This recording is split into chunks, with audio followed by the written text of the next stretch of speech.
Hello friend, चलिए start करते हैं ओवरहेड्स। ओवरहेड्स का मतलब क्या होता है? जितनी भी इनडायरेक्ट कॉस्ट प्रोडक्शन से एसोसिएट होती हैं उनको हम बोलते हैं ओवरहेड्स। अब ये इनडायरेक्ट कॉस्ट का मतलब क्या है, आइए कुछ एग्जांपल से समझते हैं। देखिए, सपोज हमारी एक ऑर्गेनाइजेशन है एक्स वाई जेड लिमिटेड। अब कॉमर्स के स्टूडेंट्स को मिलता है यही है, एक्स वाई जेड या एबीसी है। चलिए, कुछ नहीं होता। अब सपोज हमारे पास प्रोडक्शन डिपार्टमेंट्स हैं। प्रोडक्शन डिपार्टमेंट जहाँ पर बेसिकली जो हमारा प्रोडक्ट है वो पूरा का पूरा प्रोड्यूस होता है। पहले रॉ मटेरियल प्रोसेस होता है डिपार्टमेंट ए में, डिपार्टमेंट ए से जाता है डिपार्टमेंट बी में, डिपार्टमेंट बी से जाता है डिपार्टमेंट सी में। तीन जगह जो है हमारा रॉ मटेरियल प्रोसेस होता है। These are production department, department A, department B, department C. ठीक है। Apart from that, we have a service department. Service department, and that service department is department S, जो कि basically पावर जनरेशन करता है और power generate करके हमारे तीनों डिपार्टमेंट्स को सप्लाई करता है, डिपार्टमेंट ए को, डिपार्टमेंट बी को और डिपार्टमेंट सी को। बड़े ध्यान से समझना, बड़ी इंटरेस्टिंग बातें बताऊंगा आपको। ठीक है। तो हमारे पास तीन प्रोडक्शन डिपार्टमेंट हैं और एक सर्विस डिपार्टमेंट है। इतनी बात अभी तक आपको समझ में आ जानी चाहिए। ठीक है। अब सपोज मैं आपको एक इनडायरेक्ट कॉस्ट का एग्जांपल देता हूं। There is a indirect cost factory rent. क्या? Factory rent. पूरा जो ये आपने चार डिपार्टमेंट्स बना रखे हैं तो ऑब्वियसली एक आपने कोई स्पेस जो है वो रेंट पे ले रखा है और उसका, उस फैक्ट्री का आपका जो रेंट है वो जाता है साल का 10 लाख रुपए। 10 लाख रुपए आपका फैक्ट्री रेंट जो है जाता है।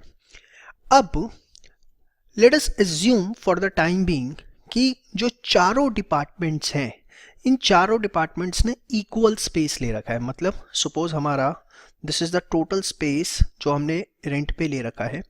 तो हमारे पास चार डिपार्टमेंट्स हैं जिन्होंने इक्वल स्पेस ले रखा है, ए, बी, सी और एस। ठीक है। तो व्हाट आई विल डू कि मैं ये कह सकता हूँ कि जो 10 लाख रुपए का फैक्ट्री रेंट है, बी लॉजिकल, अभी कोई फॉर्मूला नहीं है, कुछ नहीं है, बड़ी सिंपल लॉजिक वाली बातें करूंगा, कुछ इसके अंदर अभी फॉर्मूले की बात नहीं कर रहा, कुछ भी नहीं, बस लॉजिक से समझिए कि भैया मेरा 10 लाख रुपए पूरी फैक्ट्री का किराया जाता है। ये पूरी फैक्ट्री है मेरी। ठीक है। और इस फैक्ट्री के अंदर मेरे चार डिपार्टमेंट हैं, department A, department B, department C और डिपार्टमेंट एस। ये मेरे चार डिपार्टमेंट्स हैं। तो कैन आई से कि on an average her department के लिए मेरा 2.5 लाख रुपए का किराया जा रहा है। क्यों मैं बोल रहा हूँ कि मेरा 2.5 लाख रुपए हर डिपार्टमेंट के लिए किराया जा रहा है पूरे साल भर का? क्योंकि चारों डिपार्टमेंट को मैंने एज्यूम किया है कि वो इक्वल स्पेस जो है वो ऑक्यूपाई कर रहे हैं। बोलो मेरी बात समझ में आ रही है या नहीं आ रही? आ रही है? अगर ये मेरी बात समझ में आ गई तो तुम्हें ओवरहेड चैप्टर समझ में आ गया। इतना सा है सर? है तो बहुत, लेकिन आ गया समझ, तुम टेंशन ना लो। तो we have 4 departments, A, B, C and S. A, B, C are the production department. Department S is the service department involved in power generation and providing the same to Department A, Department B and Department C. Now the very first thing that we discussed कि हमारा पूरा factory rent जाता है 10 लाख रुपए का और चारों department ने इक्वल स्पेस ले रखा है, तो हमने उसे बांट दिया department A, department B, department C और डिपार्टमेंट एस में 2.5 लाख रुपए। ठीक है। दिस थिंग जो आपने इसको ऐसे डिवाइड किया, this is technically known as primary distribution. क्या बोलते हैं हम इसको? Primary distribution. ठीक है। ये जो आपने इस तरीके से ओवरहेड कॉस्ट को वेरियस डिपार्टमेंट्स के बीच में डिवाइड किया, that is what called as primary distribution. अभी कुछ नोट नहीं करना, जस्ट सुनिए। अब मैं आता हूं डिपार्टमेंट एस पे, पावर जनरेशन से। डिपार्टमेंट एस जो पावर जनरेशन में रॉ मटेरियल यूज करता है और साल भर में जो डिपार्टमेंट एस है उसके अंदर रॉ मटेरियल लग गया से 5 लाख रुपए का। कितने का रॉ मटेरियल लग गया? 5 लाख रुपए का। Now tell me one thing, what is the role of this service department? Can I say the role of service department is to provide services to the production department? Yes or no? Yes. Good. It is not directly involved in the production, but it is indirectly involved in the production. ये directly production में involve नहीं है, ये indirectly production में involve है. कौन? Service department. Can I say yes और no? Indirectly involve in production. Directly तो नहीं है, डायरेक्टली तो ABC डिपार्टमेंट्स है. मेरी बात समझ में आती है? हाँ या ना? पक्का? श्योर. नाउ टेल मी, जो पावर जनरेशन में रॉ मटेरियल लग रहा है 5 लाख रुपए का, यस और नो? ये जो 5 लाख रुपए का रॉ मटेरियल है, can I say this is also a overhead? Department A, department B, department C, हो सकता है इनमें भी रॉ मटेरियल लग रहा हो, कुछ और कोई भी रॉ मटेरियल लग रहा हो, लेकिन डिपार्टमेंट ए, डिपार्टमेंट बी और डिपार्टमेंट सी में जो रॉ मटेरियल लग रहा है, that is not a overhead cost, because वो जो है प्रोडक्शन डिपार्टमेंट है. प्रोडक्शन डिपार्टमेंट के अंदर अगर कोई मटेरियल लग रहा है तो that will be considered as direct material, उसको हम बोलते हैं डायरेक्ट मटेरियल. लेकिन अगर सर्विस डिपार्टमेंट के अंदर कोई भी कॉस्ट लग रही है, चाहे वो मटेरियल फॉर्म में लग रही है, चाहे वो लेबर फॉर्म में लग रही है, XYZ किसी भी फॉर्म में लग रही है, तो it will be termed as overhead cost, because service department is not directly involved in the production, it is indirectly involved in the production process. तो सबसे पहली चीज आप ये ध्यान रखिए, जो मैंने आपको बोला वो क्या? All expenses of service departments are considered as overhead irrespective of its nature. अब बड़े ध्यान से समझना, एक आपके पास ये ओवरहेड था, एक आपके पास ये ओवरहेड है, दोनों के बीच में if you can see the fundamental difference, इस ओवरहेड को मुझे बांटना पड़ा, यस और no, among the various departments, चाहे वो मैंने प्रोडक्शन में बांटा या सर्विस में बांटा, दैट्स अ डिफरेंट इशू. मुझे इस ओवरहेड को बांटना पड़ा, जबकि इस ओवरहेड को मुझे बांटना नहीं पड़ा, ये एक पर्टिकुलर डिपार्टमेंट से रिलेटेड था. हाँ या नो? श्योर.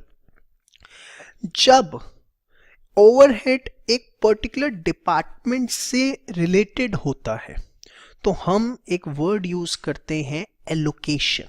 क्या वर्ड यूज करते हैं? एलोकेशन. कि ये जो 5 लाख रुपए की कॉस्ट थी, मैंने डिपार्टमेंट एस को एलोकेट कर दी. शुद्ध हिंदी में लिख दूं, 5 लाख डिपार्टमेंट एस को एलोकेट हो गए. जबकि आपको अगर किसी ओवरहेड को वेरियस डिपार्टमेंट में बांटना पड़ता है तो उसे हम बोलते हैं अपोर्शनमेंट. क्या बोलते हैं? अपोर्शनमेंट. देखिए, फैक्ट्री रेंट 10 लाख का apportioned in various department. So if you are distributing a overhead cost in various departments, it is called as apportionment. Point number 1. Point number 2, if it is related to specific department, it will be called as allocation. ये बहुत important है, क्योंकि जब आप question कर रहे होगे language बहुत मैटर करेगी कि एलोकेशन लिखा है या अपोर्शनमेंट लिखा है. चलिए, उम्मीद करता हूँ ये तो आपको मेरी बात समझ में आई होगी. ठीक है, अब बड़े ध्यान से मेरी नेक्स्ट आपको बात सुननी है, उसके बाद फिर हम आगे समरी पॉइंट पे बढ़ेंगे. हमने जो अभी तक सीखा है वो सीखा प्राइमरी डिस्ट्रीब्यूशन. इधर वो चाहे वो अपोर्शन किया गया, चाहे उसको आपने डायरेक्टली एलोकेट कर दिया. ये आपने बात करी प्राइमरी डिस्ट्रीब्यूशन की.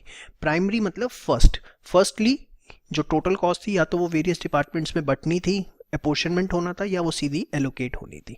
ये बात आपके दिमाग में एकदम क्लियर होनी चाहिए. अब हुआ क्या, ध्यान से देखो, जो आपका सर्विस डिपार्टमेंट है, सर्विस डिपार्टमेंट में आपकी जो टोटल कॉस्ट आई, जितना डेटा मैंने आपको दिया है वो कितनी आई? टोटल कॉस्ट आपकी इसमें आई, एक तो रॉ मटेरियल की 5 लाख रुपए, और दूसरा आपका फैक्ट्री रेंट आया इसके हिस्से कितने का? 2.5 लाख रुपए का. ठीक है, तो टोटल कॉस्ट इसके हिस्से आई 7.5 लाख रुपए. 7.5 लाख रुपए जो है वो इसके हिस्से आई. अब ये जो 7.5 लाख रुपए की कॉस्ट आई है डिपार्टमेंट एस की। मैंने क्या बोला? All expenses of service departments are considered as overhead irrespective of its nature. अब ये 7.5 लाख रुपए हमारे लिए एक तरह से ओवरहेड कॉस्ट है, बड़े ध्यान से समझना। अब होता क्या है, आपने प्राइमरी डिस्ट्रीब्यूशन तो कर दिया, अब जो आपका सर्विस डिपार्टमेंट है, जो सर्विस डिपार्टमेंट की आपकी टोटल कॉस्ट आई, उसको आपको एलोकेट करना पड़ता है department A, department B, department C को, that is to the production department. Why so?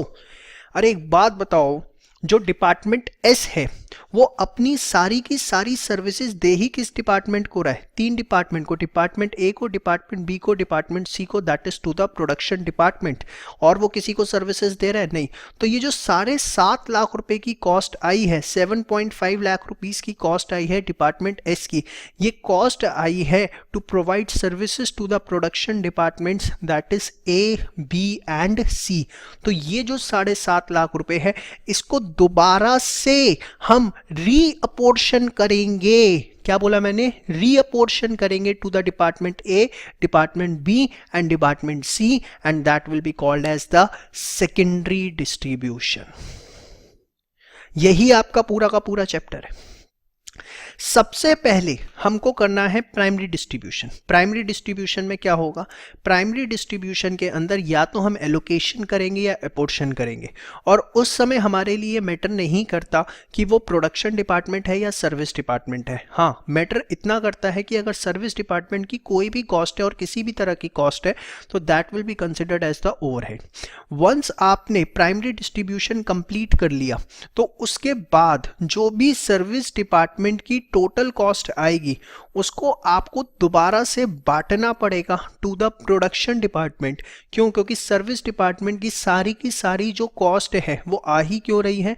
To provide services to the production department. तो जो आप सर्विस डिपार्टमेंट के खर्चों को बांटेंगे प्रोडक्शन डिपार्टमेंट को, उसको हमने टेक्निकली क्या नाम दिया है? उसको हमने नाम दिया है सेकेंडरी डिस्ट्रीब्यूशन, या हम उसको बोलते हैं रीअपोर्शनमेंट। समझ में आया? मैं लिख देता हूं। देखिए, एक्सपेंसेस विल बी रीडिस्ट्रीब्यूटेड या reapportion to production department known as secondary distribution. मैं बार बार आपको बोल रहा हूं, सिर्फ इतनी सी बात बैठा लीजिए कि ओवरहेड्स का सबसे पहले होगा क्या?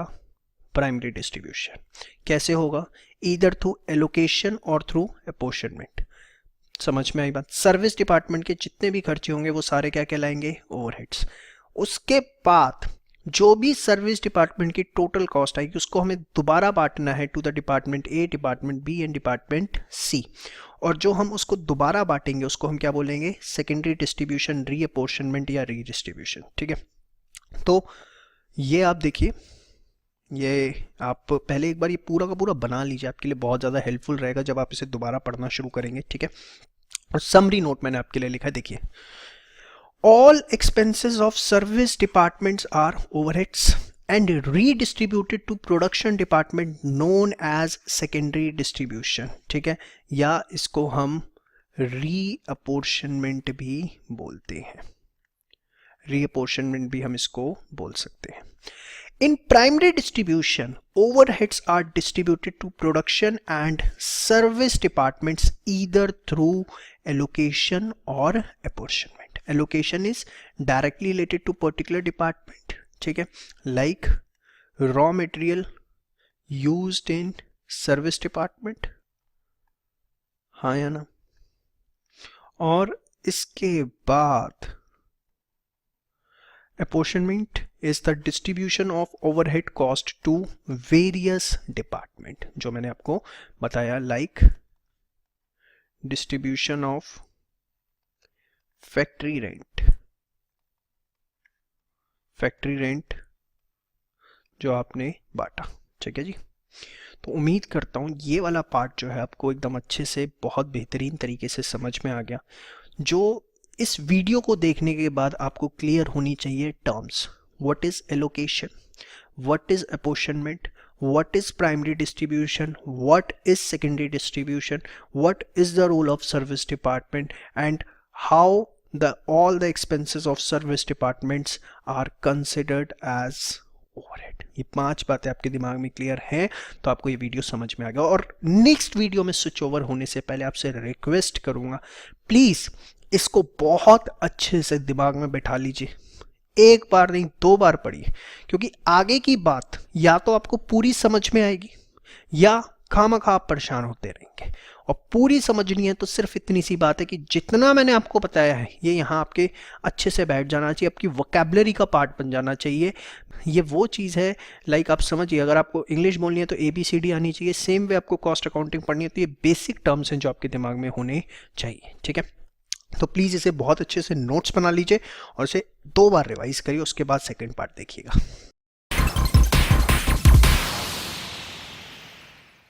चलिए स्टार्ट करते हैं। उम्मीद करता हूँ पार्ट 1 जो है आपने अच्छे से अपने दिमाग में बैठा लिया है।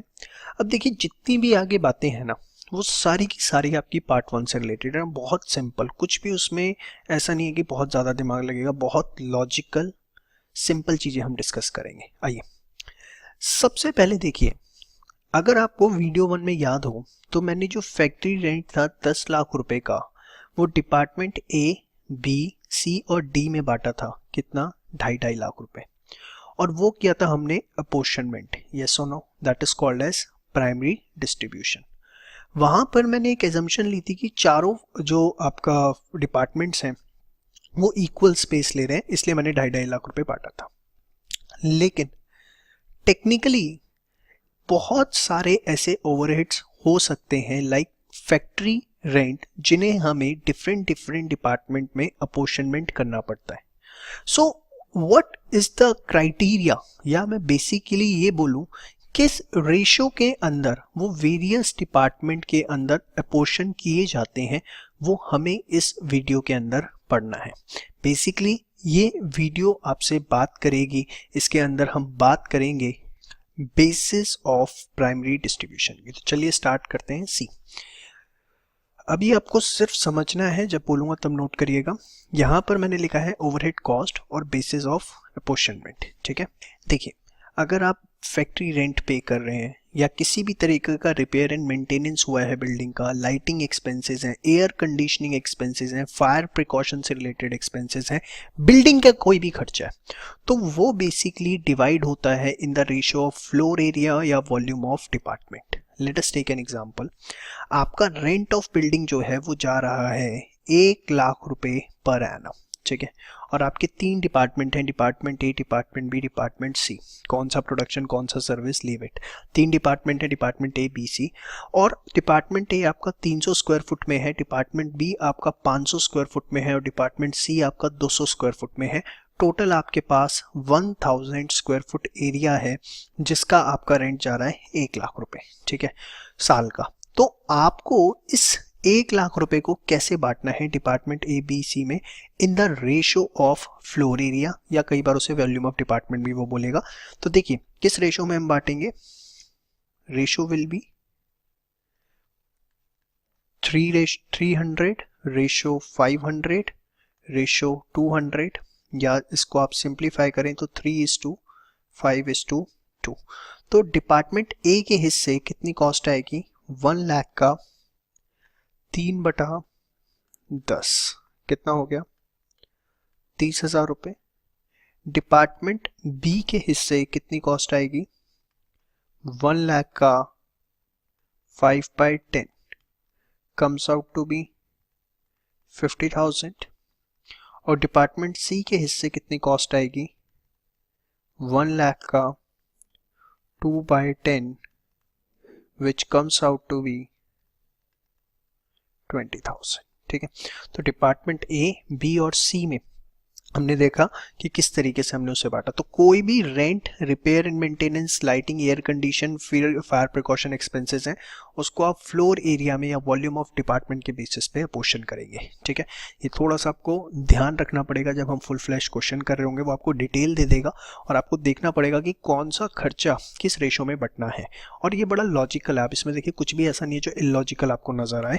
नेक्स्ट है आपका, कोई भी परक्विजिट्स आप एम्प्लॉयज को दे रहे हैं, लेबर वेलफेयर एक्सपेंसेस पे कर रहे हैं, time keeping, personal office, supervision, इससे रिलेटेड जितने भी खर्चे हैं तो ये डिवाइड होंगे on the basis of number of workers. Let us take an example. आपके लेबर वेलफेयर एक्सपेंसेस होते हैं 50,000 रुपए के टोटल साल भर में, और आपके पास 3 डिपार्टमेंट हैं, department X, department Y, department Z.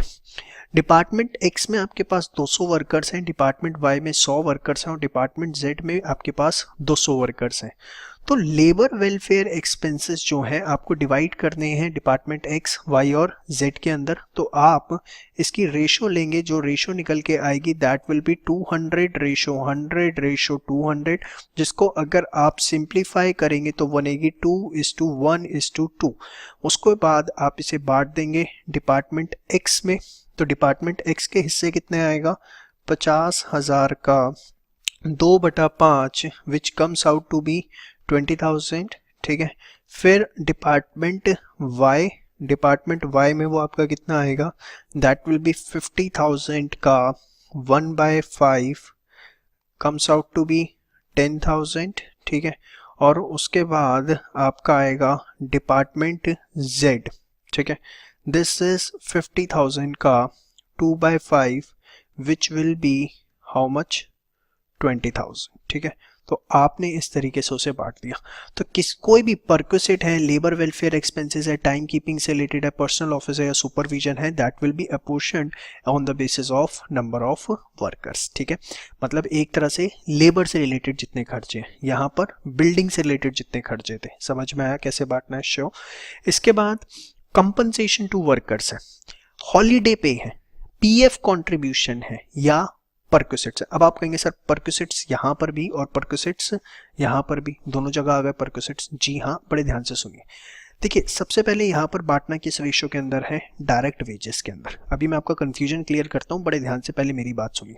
Suppose हमने हॉलीडे पे किया कितने का, 2 लाख रुपए का, और there are 2 department, department A and B, और दोनों में डायरेक्ट वेजेस हम 5-5 लाख रुपए की साल में पे कर देते हैं। तो देखिए यहाँ पर जो आपका रेशियो निकल के आएगा, कैन आई से इट विल बी 1:1, हाँ या ना। तो डिपार्टमेंट ए में आपका कितना बटेगा, 2 लाख का 1/2 which comes out to be how much, 1 lakh rupees, yes और नो। और डिपार्टमेंट बी 2 लाख का 1/2 which comes out to be again 1 lakh. इस तरीके से आप क्या करेंगे, इसे डिवाइड कर देंगे। देखिए मैं आपको यहाँ पर एक बात बताना चाहूँगा, क्वेश्चन में जनरली या तो आपको नंबर ऑफ वर्कर्स की इन्फॉर्मेशन होती है या डायरेक्ट वेजेस की इन्फॉर्मेशन होती है। मोस्ट ऑफ द केसेस में आप देखेंगे कि आपको जनरली डायरेक्ट वेजेस गिवन होता है, इसके थोड़े चांसेस कम होते हैं, ठीक है।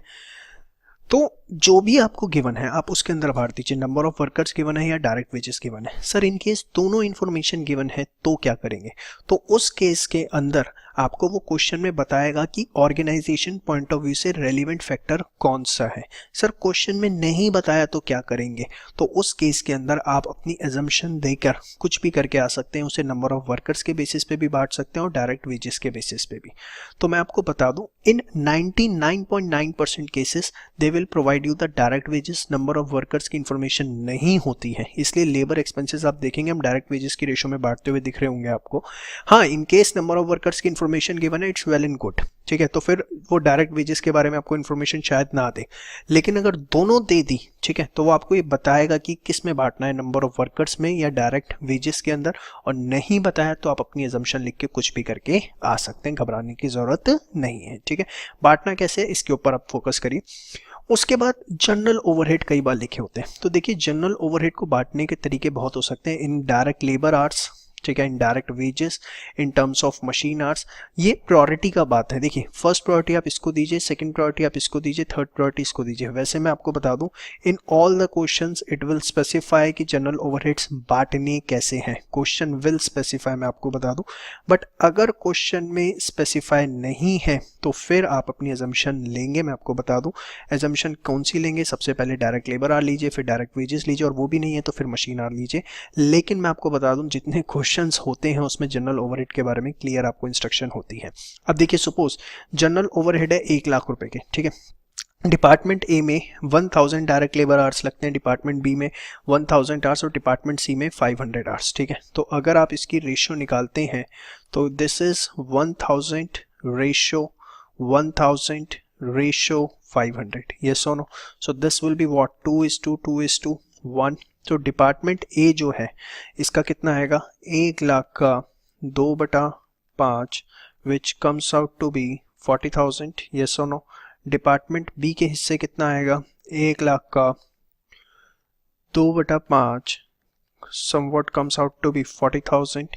डिपार्टमेंट सी में कितना आएगा, दिस विल बी 1,00,000 का 1/5 which comes out to be how much, 20,000. ठीक है, तो इस तरीके से आप इसे बांटेंगे. ठीक है, मैं आपको बता दूं general overhead question will specify, if it is not specifying then you will take the assumption. ठीक है, और एजम्पशन किस और प्रायोरिटी में लेनी है, first priority, second priority, third priority. Generally in most of the cases ये इन्फॉर्मेशन आपको गिवन होती है. समझ में आया? चलिए, इसके बाद fifth, depreciation on plant and machinery. ये प्लांट एंड मशीनरी से जितने भी रिलेटेड खर्चे हैं, चाहे वो डेप्रिसिएशन है, रिपेयर एंड मेंटेनेंस है या इंश्योरेंस है, तो जो आपकी कैपिटल वैल्यूज है, मतलब जिस डिपार्टमेंट में जितनी वैल्यू की मशीनरीज लगी हुई हैं उस बेसिस पे आप उसे डिवाइड करेंगे. Let us take an example. आपने टोटल मशीनरीज का जो इंश्योरेंस अमाउंट पे किया साल भर का 50,000 रुपये पे किया. डिपार्टमेंट ए में 10 लाख रुपए की मशीनरीज हैं, डिपार्टमेंट बी में 25 लाख रुपए की मशीनरीज हैं और डिपार्टमेंट सी में 15 लाख रुपए की मशीनरीज हैं. तो आप क्या करेंगे, इस रेशो के अंदर आप इसको डिवाइड कर देंगे. तो देखिए क्या रेशो निकल के आती है. अगर मैं सिंपली निकाल दूं तो कैन आई से 2:5:3 निकल के आता है, यस और नो? तो डिपार्टमेंट ए के अंदर होगा 50,000 का 2/10 which comes out to be how much, 10,000. Department B के अंदर होगा आपका कितना, 50,000 का 5/10 which comes out to be how much, 25,000. Department C के अंदर कितना होगा, 50,000 का 3/10 which comes out to be how much, it comes out to be 15,000. तो इस तरीके से आप इसे बांटेंगे in the basis of value of machinery. Sir ये वैल्यू कौन सी है, बुक वैल्यू या कॉस्ट? वैसे तो ये बुक वैल्यू होती है, बट अगर क्वेश्चन में कॉस्ट गिवन है तो भी घबराना नहीं है, उसमें बांट देना. ठीक है, तो अगर मशीनरी से रिलेटेड कोई भी खर्चे, चाहे depreciation, repair and maintenance, insurance, वो किस में बटेंगे, कैपिटल वैल्यूज की रेशियोज में जो है आप उसे डिवाइड करेंगे. इसके बाद इलेक्ट्रिक पावर, जो मशीनरी जो पावर कंज्यूम करती है उसको किस, जो आपके पास पावर कंजम्पशन का बिल आता है उसे कैसे बांटना है. तो on the basis of horse power of machine, कितने हॉर्स पावर की है, या नंबर ऑफ मशीन आर. ठीक है, फर्स्ट प्रायोरिटी हमारी ये रहती है, अगर ये गिवन नहीं है तो फिर नंबर ऑफ मशीन आर्स, या क्वेश्चन विल स्पेसिफाई, आपको क्वेश्चन स्पेसिफाई करेगा कि किस बेसिस पे आपने उसे बांटना है. लेकिन देखिए जब मैं स्लैश लिख रहा हूं इस तरीके से, इसका मतलब ये है कि आपको लिख के आना पड़े. देखिए पहली प्रायोरिटी आपको हॉर्स पावर रखनी है, अगर इनकेस गिवन नहीं है तो नंबर ऑफ मशीन आवर्स. ठीक है, लेकिन जो भी आप करें, आप अपनी जो एजम्पशन आपने जो भी ली है उसको आप लिख के आए. समझ में आई बात? तो सपोज पावर कंजम्पशन का हमारा 3 लाख रुपए का बिल आया, डिपार्टमेंट ए में 1000 मशीन आवर्स लगे, डिपार्टमेंट बी में 800 मशीन आवर्स, डिपार्टमेंट सी में 1200 मशीन आवर्स. तो सबसे पहले क्या करेंगे, ये मैंने सेकंड प्रायोरिटी पे बना दिया. अच्छा, रेशो लेंगे, that will B 1000 ratio 800 ratio 1200. इसको अगर हम सिंप्लीफाई करते हैं तो ये हमारा आता है 5:4:6. ठीक है, अब आप क्या करेंगे, डिपार्टमेंट ए में बांटेंगे कितना, 3 लाख का 5/15. ठीक है, बी में बांटेंगे, दैट विल बी 3 लाख का 4/15. ठीक है, और डिपार्टमेंट सी में बांटेंगे, दैट विल बी 3 लाख का 6/15. ठीक है, तो 20,000 20 × 5 कितना हो गया, 1 लाख रुपए. ठीक है, इधर आपका 80,000 रुपये. ठीक है, और इधर आपका कितना आ जाएगा, 1,20,000 रुपये. समझ में आए आपको? श्योर.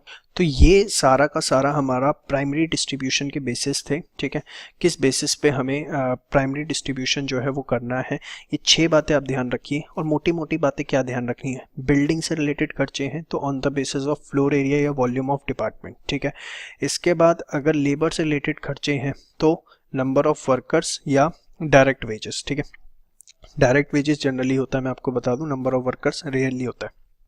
जनरल ओवरहेड है तो question will specify, if it is not specifying, the first priority is direct labour, और the second priority is direct wages, and the third priority is machine hours. Machine से रिलेटेड कोई भी खर्चा है, then on the basis of capital values we will apportion the expenses among the various departments, ठीक है। And thereafter अगर electric power है, पावर कंजम्पशन है ऑफ मशीनरीज, तो on the basis of horse power of machineries हम उसे divide करते हैं। लेकिन अगर वो इन्फॉर्मेशन नहीं गिवन तो नंबर ऑफ मशीन आवर्स के बेसिस पे करेंगे। और दोनों इन्फॉर्मेशन अगर आपको गिवन है तो क्वेश्चन विल स्पेसिफाई, और अगर क्वेश्चन ने स्पेसिफाई नहीं किया तो you can take your own assumption. तो ये जो 6 चीजें मैंने आपको बताई हैं, इसको एक समराइज वे में कहीं नोट कर लीजिए, ठीक है। पहले आप पहले एग्जाम्पल के साथ भी कर लीजिए पूरा का पूरा, उसके बाद एंड में एक समरी बना लीजिएगा ये 6 पॉइंट्स की। ये 6 पॉइंट्स की जो समरी है वो आगे क्वेश्चन करने में हमारी बहुत ज़्यादा हेल्प करेगी। तो इसी के साथ प्राइमरी डिस्ट्रीब्यूशन किस बेसिस पे करना है वो हमारा पूरा खत्म होता है।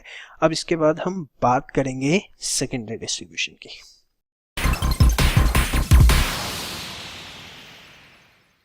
चलिए अब बात करते हैं सेकेंडरी डिस्ट्रीब्यूशन। सेकेंडरी डिस्ट्रीब्यूशन में क्या होता है कि जो भी हमारे सर्विस डिपार्टमेंट्स के खर्चे हैं उसको हम रीअपोर्शन करते हैं टू द प्रोडक्शन डिपार्टमेंट। अब देखिए सेकेंडरी डिस्ट्रीब्यूशन करने के देयर आर वेरियस मेथड्स। एक एक मेथड हम बड़े आराम से with the help of numerical example हम उसे देखेंगे। चलिए ये नोट कर लीजिए आप, secondary distribution, overheads of service departments are distributed to production department.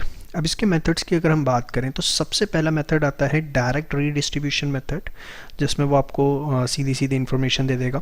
Step method या नॉन रेसिप्रोकल मेथड, ठीक है। और थर्ड आपके पास आता है रेसिप्रोकल सर्विस मेथड, जिसमें हम पढ़ेंगे simultaneous equation method, trial and error method and repeated distribution method. तो broadly speaking 1 is this, second is this, तीसरे में 3 है तो 3, 4, 5 मेथड आपको एग्जाम में वो बताएगा कि कौन से मेथड से आपको क्वेश्चन करना है। तो चलिए स्टार्ट करते हैं। उससे पहले आप ये पूरा का पूरा चार्ट एक बार बना लीजिए, उसके बाद डायरेक्ट रीडिस्ट्रीब्यूशन मेथड हम सबसे पहले करते हैं।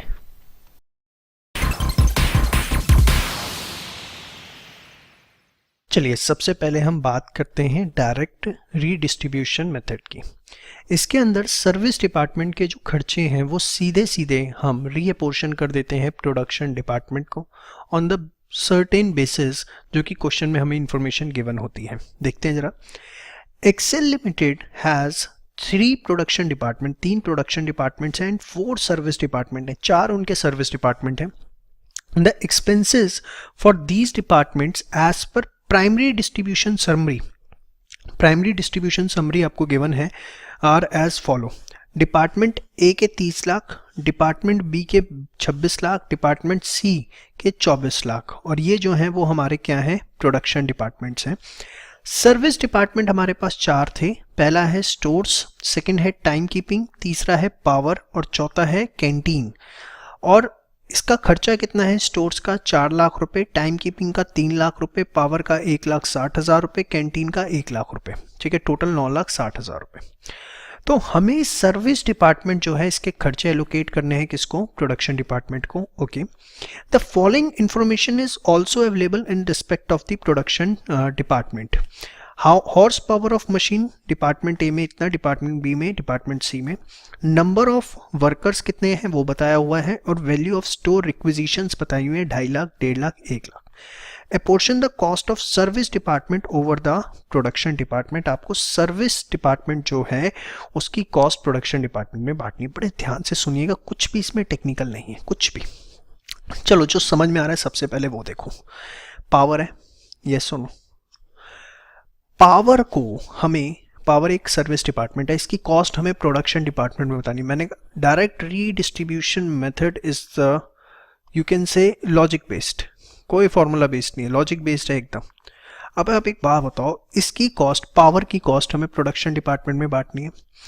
याद करो पावर को अपोर्शन करने का सबसे अच्छा तरीका मैंने आपको बताया था क्या, horse power of machine, yes और नो।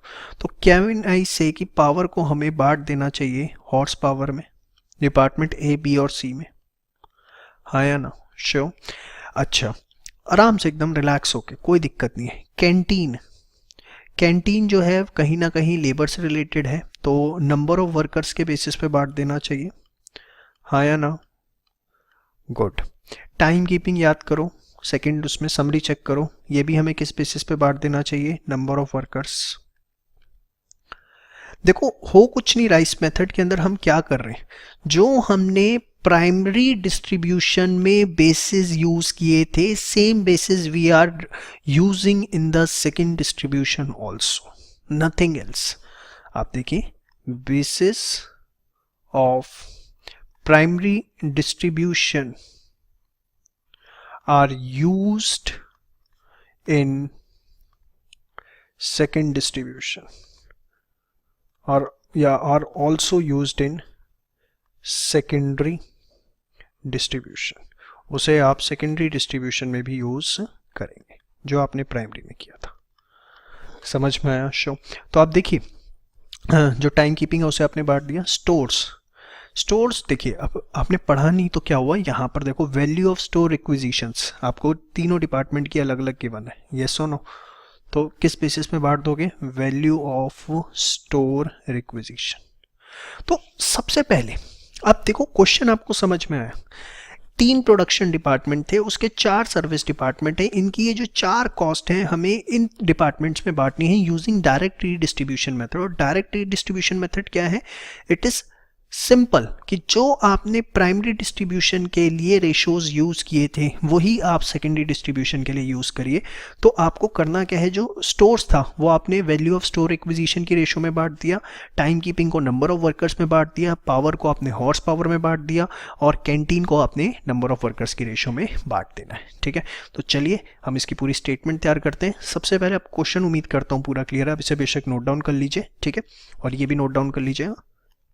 चलिए, एक फॉर्मेट मैंने आपके सामने बना लिया है, statement showing secondary distribution, particulars कौन सी कॉस्ट है, किस बेसिस पे कर रहे हैं, रेशो और एबीसी में बांटेंगे। चलिए, सबसे पहले हमारे पास ऑलरेडी प्राइमरी डिस्ट्रीब्यूशन के बाद डिपार्टमेंट ए, बी और सी की 30 लाख, 26 लाख और 24 लाख की कॉस्ट है। ठीक है, सो आप यहाँ पे लिख दीजिए ओवरहेड्स आफ्टर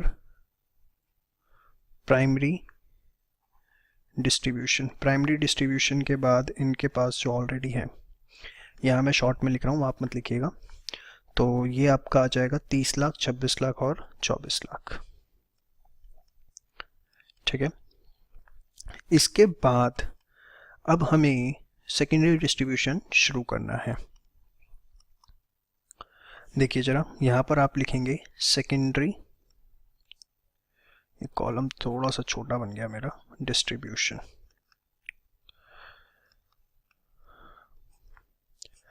अब सबसे पहले हमारे पास है स्टोर्स। ठीक है, तो स्टोर्स को हम किसके बेसिस पे बांटेंगे? Value of store requisition.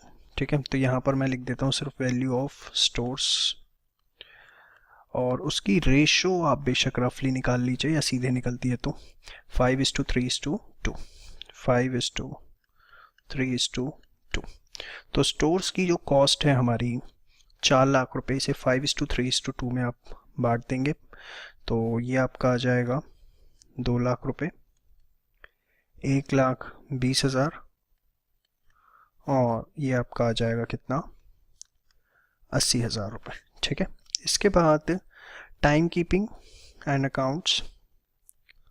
तो टाइम कीपिंग एंड अकाउंट्स, इसको आप बांटेंगे किस बेसिस पे?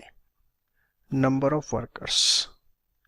देखिए, एग्जाम में ये नंबर ऐसे लिखना अलाउड नहीं है, नो डाउट, आप इसे एग्जाम में पूरा ही लिख के आए, नंबर कट जाते हैं इसके भी। नंबर ऑफ वर्कर्स का रेशो क्या है?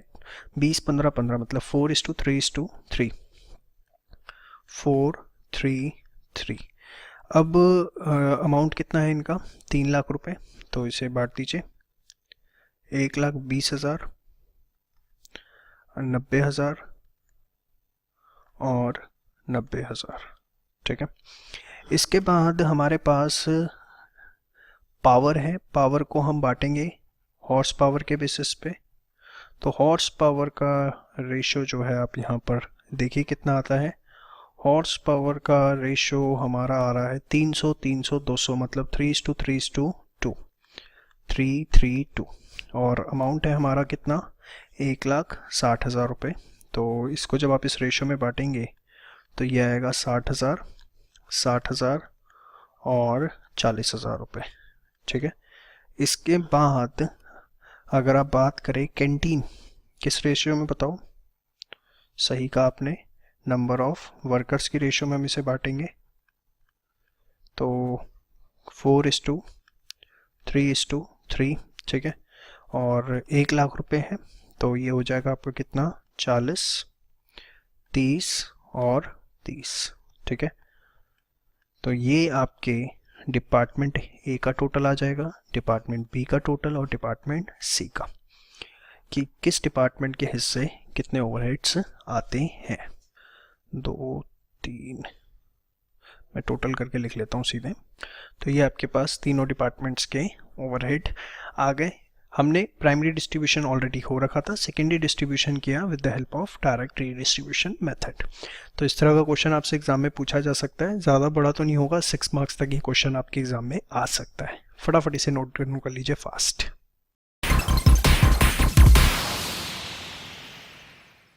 चलिए अब स्टार्ट करते हैं अपना second method, that is the step method और you can say non reciprocal method.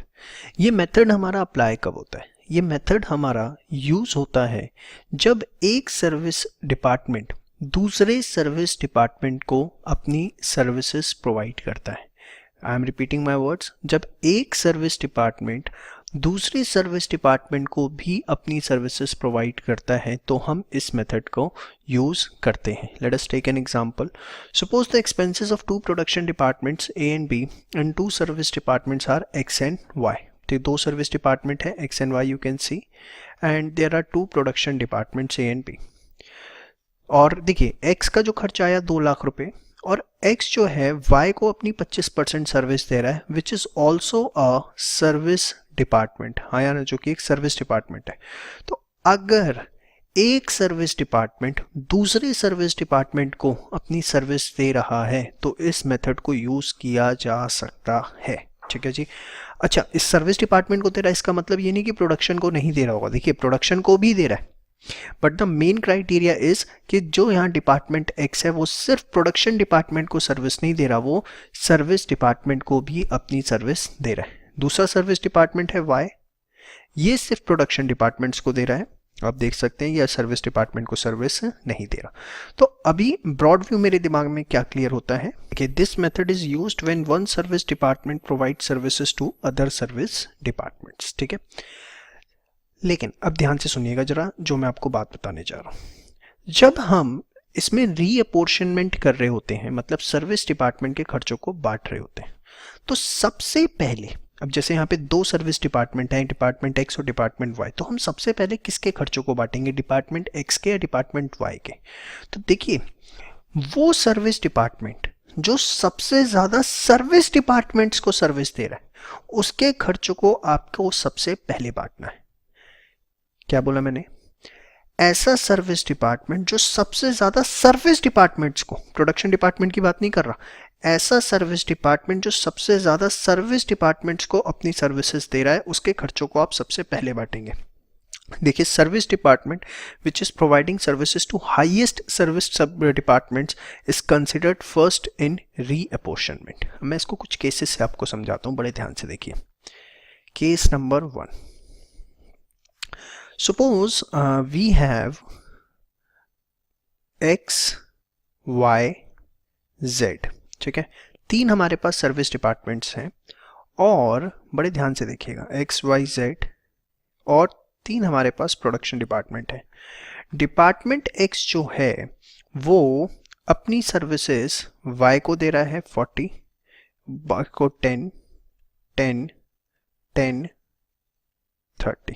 समझ पाई बात? जो डिपार्टमेंट Y है वो अपनी सर्विसेज दे रहा है इस तरीके से 25, 25, 25, 25, ठीक है। डिपार्टमेंट Z जो है वो अपनी सर्विसेज दे रहा है 40, 30, 40, ठीक है। अब XYZ मैंने आपको क्या बताया, हमारे सर्विस डिपार्टमेंट्स हैं, ठीक है, जबकि ABC जो है वो हमारे क्या है? प्रोडक्शन डिपार्टमेंट्स हैं।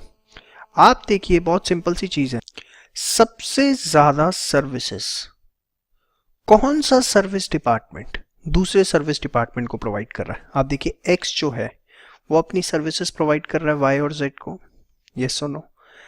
वाई जो है वो अपनी सर्विसेज प्रोवाइड कर रहा है सिर्फ और सिर्फ जेड को, सर्विस डिपार्टमेंट की बात कर रहा हूँ, प्रोडक्शन की नहीं कर रहा, मैं आपको बता दूं। और जेड जो है किसी भी सर्विस डिपार्टमेंट को अपनी सर्विस प्रोवाइड नहीं कर रहा। तो कैन आई से एक्स ऐसा एक सर्विस डिपार्टमेंट है जो सबसे ज़्यादा सर्विस डिपार्टमेंट्स को, मतलब 2 सर्विस डिपार्टमेंट्स को अपनी सर्विस प्रोवाइड कर रहा है, हाँ या ना।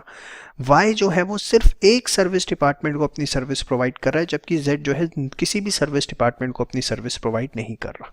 तो स्टेप मेथड के हिसाब से, नॉन रेसिप्रोकल मेथड के हिसाब से, आप सबसे पहले एक्स के खर्चे बांटेंगे, फिर आप y के खर्चे बांटेंगे और फिर आप z के खर्चों का डिस्ट्रीब्यूशन करेंगे। अब पढ़िए, आपको समझ में आएगा। Service department which is providing services to highest service department is considered first in reapportionment. समझ में आई बात? देखिए, यहां मैं आपको एक बात क्लियर करना चाहूंगा कि अगर कोई service department cross sectional services provide की जा रही हैं, लाइक छोटा सा एग्जांपल देता हूं कि एक्स है वो वाई जेड को 40 30 10 10 ये दे रहा था। सपोज ये ऐसे होता वाई के केस में कि वाई जो है वो एक्स को अपनी सर्विस दे रहा होता कुछ परसेंटेज की, ठीक है, और z को दे रहा होता, तो x भी 2 हो जाते और y भी 2 हो जाते, ये सुनो। तो वहाँ ये मेथड अप्लाई नहीं होता, उसके लिए भी हम नया मेथड पढ़ेंगे, रेसिप्रोकल मेथड, थर्ड मेथड जो है हमारा। अभी यहाँ पर आप एक बात ध्यान रखिएगा कि अगर आपको रीअपोर्शनमेंट करना है तो सबसे पहले कौन से डिपार्टमेंट का रीअपोर्शनमेंट होगा? उस सर्विस डिपार्टमेंट का जो दूसरे सबसे ज़्यादा सर्विस डिपार्टमेंट्स को अपनी सर्विसेज प्रोवाइड कर रहा है। अगर वो एक क्लैशमेंट आ जाता है, मतलब 2 या 2 से ज़्यादा सर्विस डिपार्टमेंट्स ऐसे निकल आते हैं जो equal number of service departments को अपनी सर्विसेज प्रोवाइड कर रहे हैं या लाइक दैट, तो फिर हम उसके लिए अपना नया मेथड करेंगे, रेसिप्रोकल मेथड। वो यहाँ पर फिर अपना अप्लाई नहीं होगा। यहाँ पे ये मेथड कब अप्लाई होगा? जब एक डिक्रीजिंग ऑर्डर आपको देखने को मिल रहा है। जैसे अगर इस क्वेश्चन में भी आप देखें तो x जो है वो अपनी सर्विसेज दे रहा है सर्विस डिपार्टमेंट को, y नहीं दे रहा, 1 0, यस और नो। तो ये इस मेथड के अंदर ब्यूटीफुलनेस बोल दो, या आप सेकंड साइड से देखो तो रिस्ट्रिक्शन भी बोल सकते हो, ठीक है। इस तरीके से मेथड हमारा अप्लाई होगा। आप इसे नोट करिए, पहले सिर्फ इस वाले पार्ट को आप नोट डाउन कर लीजिए जो आपके लिए रेलिवेंट है। देखिए, मेथड एग्जाम में रेयर पूछा जाता है क्योंकि इससे एक बेटर मेथड हमारे पास है, रेसिप्रोकल मेथड, जो हम नेक्स्ट पढ़ेंगे, वो ज़्यादा एग्जाम में पूछा जाता है, ठीक है। इसमें जितना मैं आपको बता रहा हूँ it is more than sufficient, इससे ज़्यादा आपको इस पर दिमाग नहीं लगाना, ठीक है। ये वाला पार्ट कोई ऐसा ज़रूरी नहीं है नोट करना, सिर्फ ये वाला कर लीजिए। और ये क्वेश्चन आप एक बार नोट डाउन करिए, फिर मैं आपको बताता हूँ कैसे इसकी स्टेटमेंट बनेगी। देखिए, स्टेटमेंट शोइंग सेकेंडरी डिस्ट्रीब्यूशन। आपके पास कौन कौन से डिपार्टमेंट्स हैं? डिपार्टमेंट एक्स, वाई, ए और बी। 2 लाख, 1.5 लाख, 3 लाख, 3,20,000 का खर्चा है। तो देखिए, पर्टिकुलर्स एक्स, वाई, ए, बी, ओवरहेड का अमाउंट 2 लाख, 1.5 लाख, 3 लाख, 3,20,000। ये सुनो, जो डिपार्टमेंट एक्स है सबसे पहले हम उसके खर्चे बांटेंगे, हाँ या ना? श्योर। तो बेशक आप इसमें लिख सकते हैं, since department x is providing services to highest number of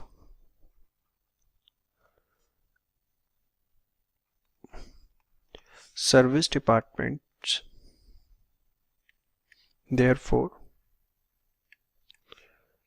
its expenditure will be apportioned first, या रीअपोर्शन वर्ड लिखो आप, ठीक है। तो देखिए, एक्स के आप करेंगे 25, 40 और 35 की रेशो है, तो apportionment of department x expenses to Y, A and B के बीच में हम उसे बांटेंगे। तो देखिए, 2 लाख रुपए का खर्चा था, अगर आप उसे 25, 40 और 35 इस रेशो में बांटते हैं 2 लाख रुपए के खर्चे को, तो y के हिस्से कितना आता है? 2 लाख का 25/100, ठीक है। और a के हिस्से कितना आता है? 2 लाख का 40/100, रेशो का सम है।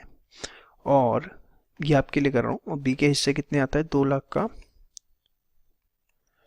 35/100, ठीक है। तो ये आपका आया 50K, ये आपका आया 80K और ये आपका कितना आया 70K। आप देखिए हमने 50,000, 80,000, 70,000 लिख दिया, 2 लाख रुपए के खर्चे बढ़ गए। बैलेंस यहाँ नील, यहाँ 2 लाख, यहाँ 380 और यहाँ 3,90,000 रुपए। ये सुनो, इनका सम कर दिया। अब हम किसके खर्चे बांटेंगे? वाई के, ठीक है। कितने? 40 और 60। तो वाई का total is how much now? 3 lakh rupees, sorry 2 lakh rupees. तो इसको हम बांट देंगे किस रेशियो में? 40 एंड 60 की रेशियो में। तो ये 2 लाख 40 और 60 में आपने बांटोगे तो 80,000 रुपये आएगा और यहाँ 1,20,000, ये नील हो गया। सर्विस डिपार्टमेंट के खर्चे आपके बट गए किस में? ए और बी में। आप देखिए यहाँ पर ये आ गया 460 और यहाँ आ गया 5,10,000। तो बहुत ही सिंपल मेथड है, कुछ इसमें टेक्निकल नहीं है। सिर्फ आपको इतनी सी बात ध्यान रखनी है कि जो सर्विस डिपार्टमेंट सबसे ज़्यादा सर्विस डिपार्टमेंट्स को खर्चे अपनी सर्विसेज दे रहा है, उसके खर्चे हमें सबसे पहले बांटने। बहुत लिमिटेशंस हैं इसकी, आ रही होंगी आपके दिमाग में, वो सारी की सारी बातें अगले मेथड के अंदर ऑटोमेटिकली आपकी डिसॉल्व हो जाएंगी, ठीक है जी। फटाफट ये पार्ट और ये पूरी स्टेटमेंट जो है नोट कर लीजिए। ये एग्जाम में आप लिखाएंगे, अगर क्वेश्चन आता है तो बेटर रहेगा, ठीक है जी।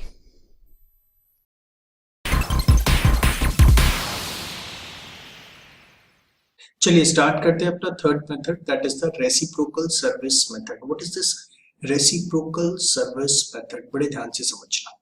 सपोज हमारे पास 2 सर्विस डिपार्टमेंट्स हैं, एक्स और वाई, ठीक है। ये हमारे सर्विस डिपार्टमेंट्स हैं और हमारे पास 3 प्रोडक्शन डिपार्टमेंट हैं, ए, बी और सी। अब मतलब ये तो हमारे हो गए सर्विस डिपार्टमेंट्स और ए बी सी जो है वो हमारे पास कौन से डिपार्टमेंट्स हैं? प्रोडक्शन के।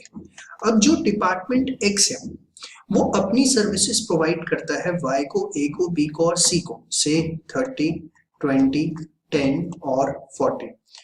और डिपार्टमेंट वाई अपनी सर्विसेज प्रोवाइड करता है एक्स को, ए को, बी को और सी को 25, 25, 25, 25। तो एक चीज यहां पर आप देखिए, there are 2 service departments and both are providing the services to each other. X is providing the services to Y and Y is providing the services to X. You can clearly see that X is providing the 30% of its services to Y and Y is providing 25% of its services to X.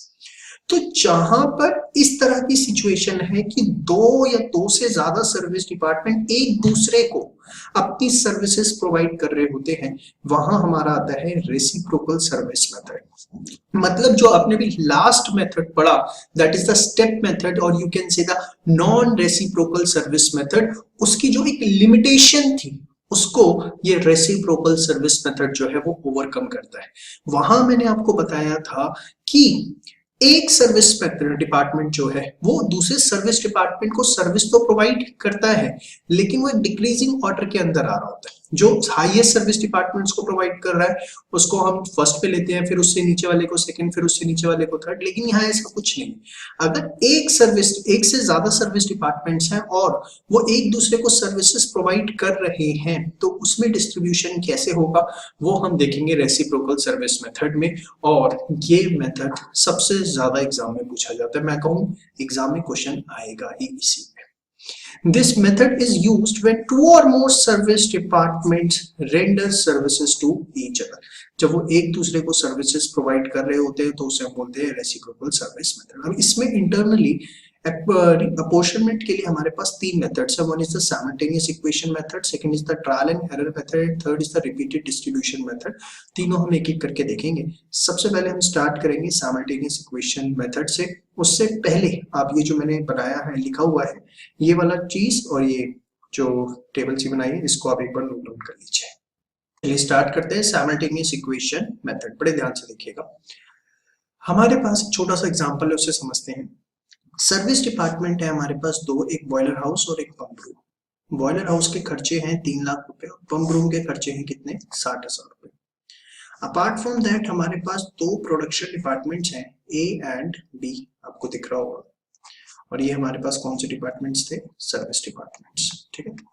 जो boiler house है वो अपनी 60% services देता है department A को, 35% services देता है department B को और 5% सर्विस देता है पंप रूम को।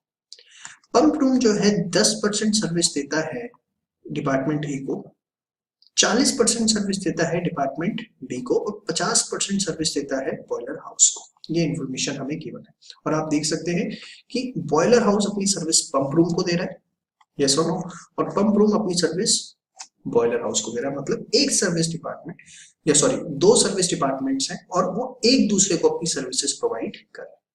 अब यहाँ साइमल्टेनियस इक्वेशन मेथड किस तरीके से लगेगा, बड़े ध्यान से समझिएगा। देखिए, आप बड़े आराम से रिलैक्स हो जाइए। Total overheads of boiler house, सबसे पहले हम ये निकालते हैं, बॉयलर हाउस के टोटल ओवरहेड्स जो है वो कितने हैं, बड़े ध्यान से समझिएगा।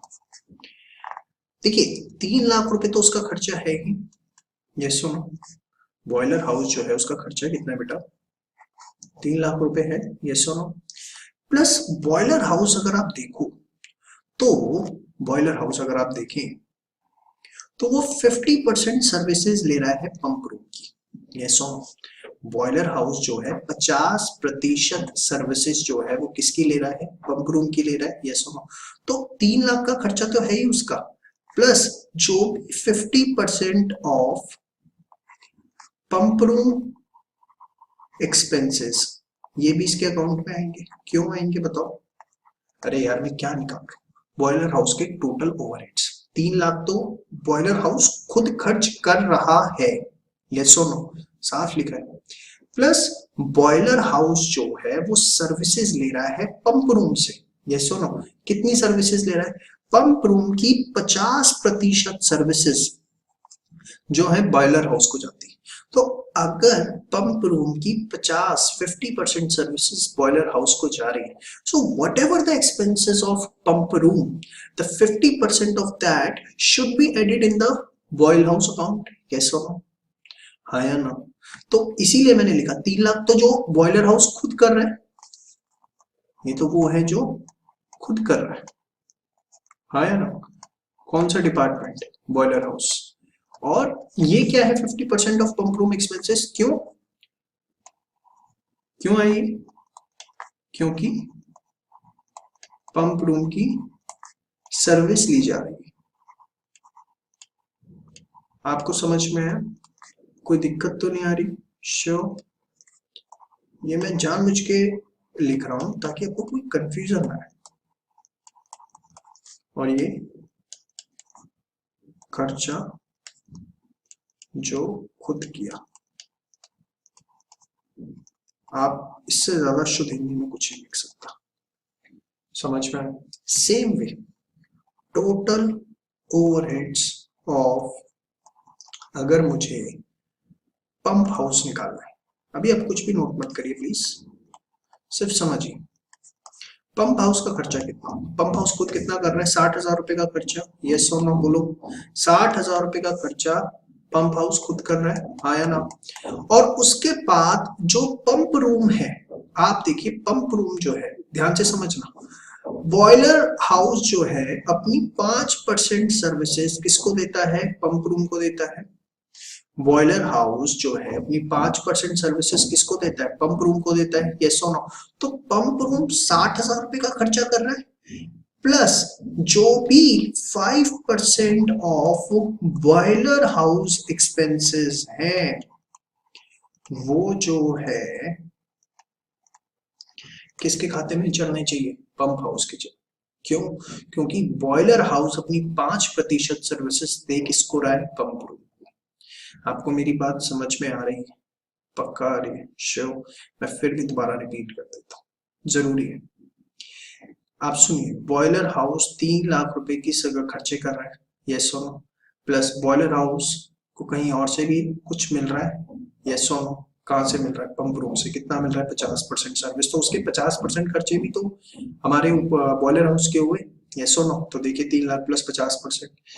पंप हाउस खुद कितने कर रहा है, 60,000 रुपए, और किसी और डिपार्टमेंट की भी सर्विस ले रहा है, जी हाँ, किसकी ले रहा है बताओ, सर वो ले रहा है बॉयलर हाउस की सर्विस, कितनी ले रहा है 5% सर, तो 5% ऑफ बॉयलर हाउस एक्सपेंसेस।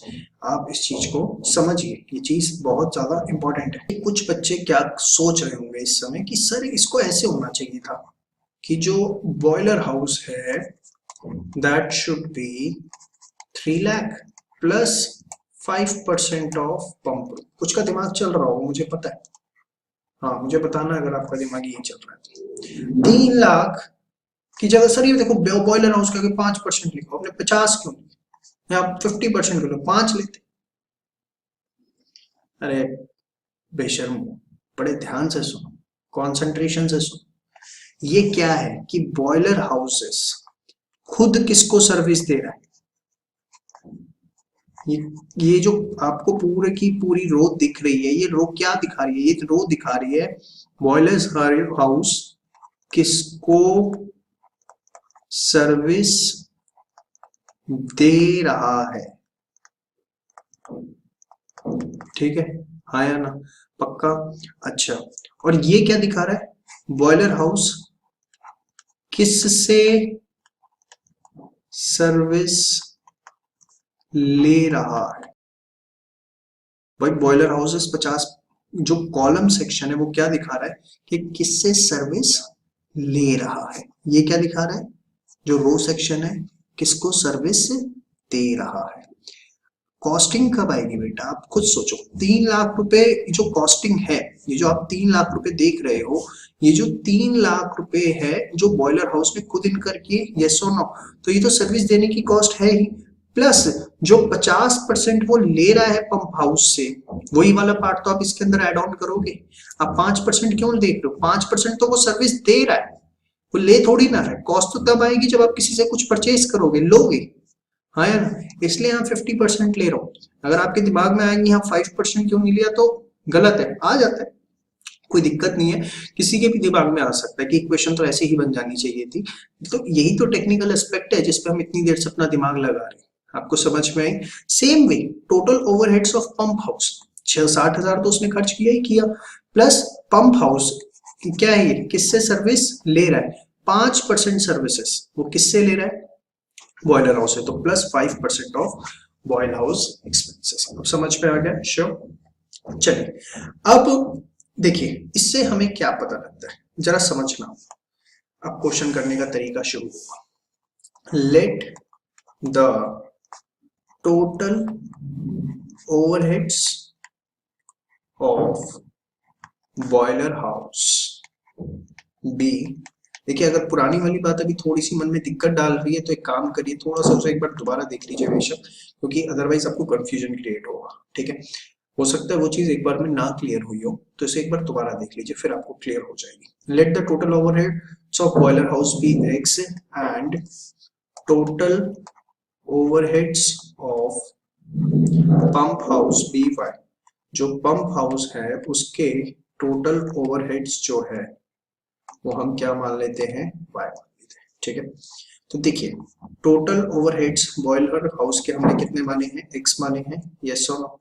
तो ये आपका जो है ये हमने क्या मान लिया, एक्स, यस और no. So can I say that this X is equals to 3 lakh, X जो है वो किसके इक्वल होगा, 3 लाख प्लस अब 50% of pump room expenses, pump room expenses का 50%, सो पंप रूम के एक्सपेंसेस आपने कितने माने हैं, वाई, यस और नो। टोटल ओवरहेड्स जो पंप रूम हाउस के आपने माने हैं वो कितने माने हैं, वाई, सो 50% ऑफ वाई।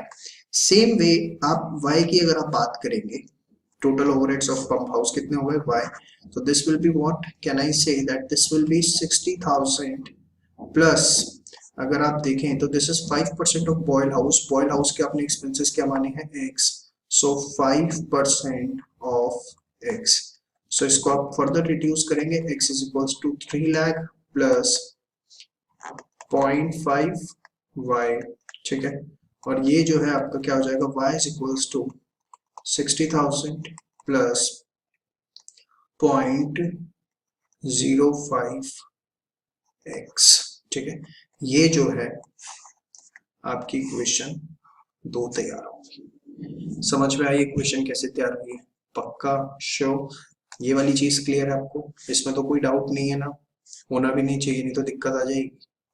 चलो अब इसे सॉल्व करना है आपको, जो आप एलिमिनेशन मेथड फाउंडेशन लेवल पे सीखते थे बेसिक सा, उसी की मदद से आप इसे सॉल्व करेंगे, ठीक है। या सबसे बेस्ट मेथड और भी होता है कि आप या तो x की वैल्यू y में डाल दीजिए या y की वैल्यू x में डाल दीजिए, उस तरीके से भी आप इसे कर सकते हैं। तो मैं एक काम करता हूँ, put value of x is equals to 3 lakh plus 0.55, ये वैल्यू जो है मैं पुट करवा देता हूँ। तो देखिए y इज इक्वल्स टू क्या था हमारा 60,000 प्लस 0.05, मैं x की वैल्यू इसमें पुट करवा देता हूँ, that is 3 lakh plus 0.5y, ठीक है, ये मैंने इसमें पुट करवा दिया। तो अब देखिए क्या होगा, y is equals to 60,000 plus 0.05, अब इसको मुझे थोड़ा सा कैलकुलेट करना पड़ेगा। सो 3 लाख इंटू 0.05, सब कुछ कैलकुलेटर पे करिएगा आराम आराम से, कोई जल्दीबाजी नहीं तो दिक्कत हो जाएगी। 0.5 into 0.05, it's comes out to be 0.025y, ठीक है। So there after y is equals to how much, 75,000, ठीक है, प्लस 0.025y, ठीक है। So y is minus 0.025y, 75,000 minus 1, this comes out to be 0.975y, 75,000. So y is equals to 75,000 divided by 0.975, divided by 0.975. So this comes out to be 76923. ये आपका y का expense value आ गया।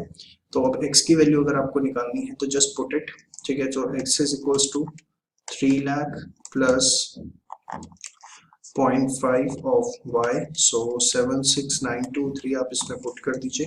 सो 76923 into 0.5, this comes out to be 38461, round off कर देता हूँ, 38461 की जगह 62 ले लेते हैं, और दिस इज 3 लाख।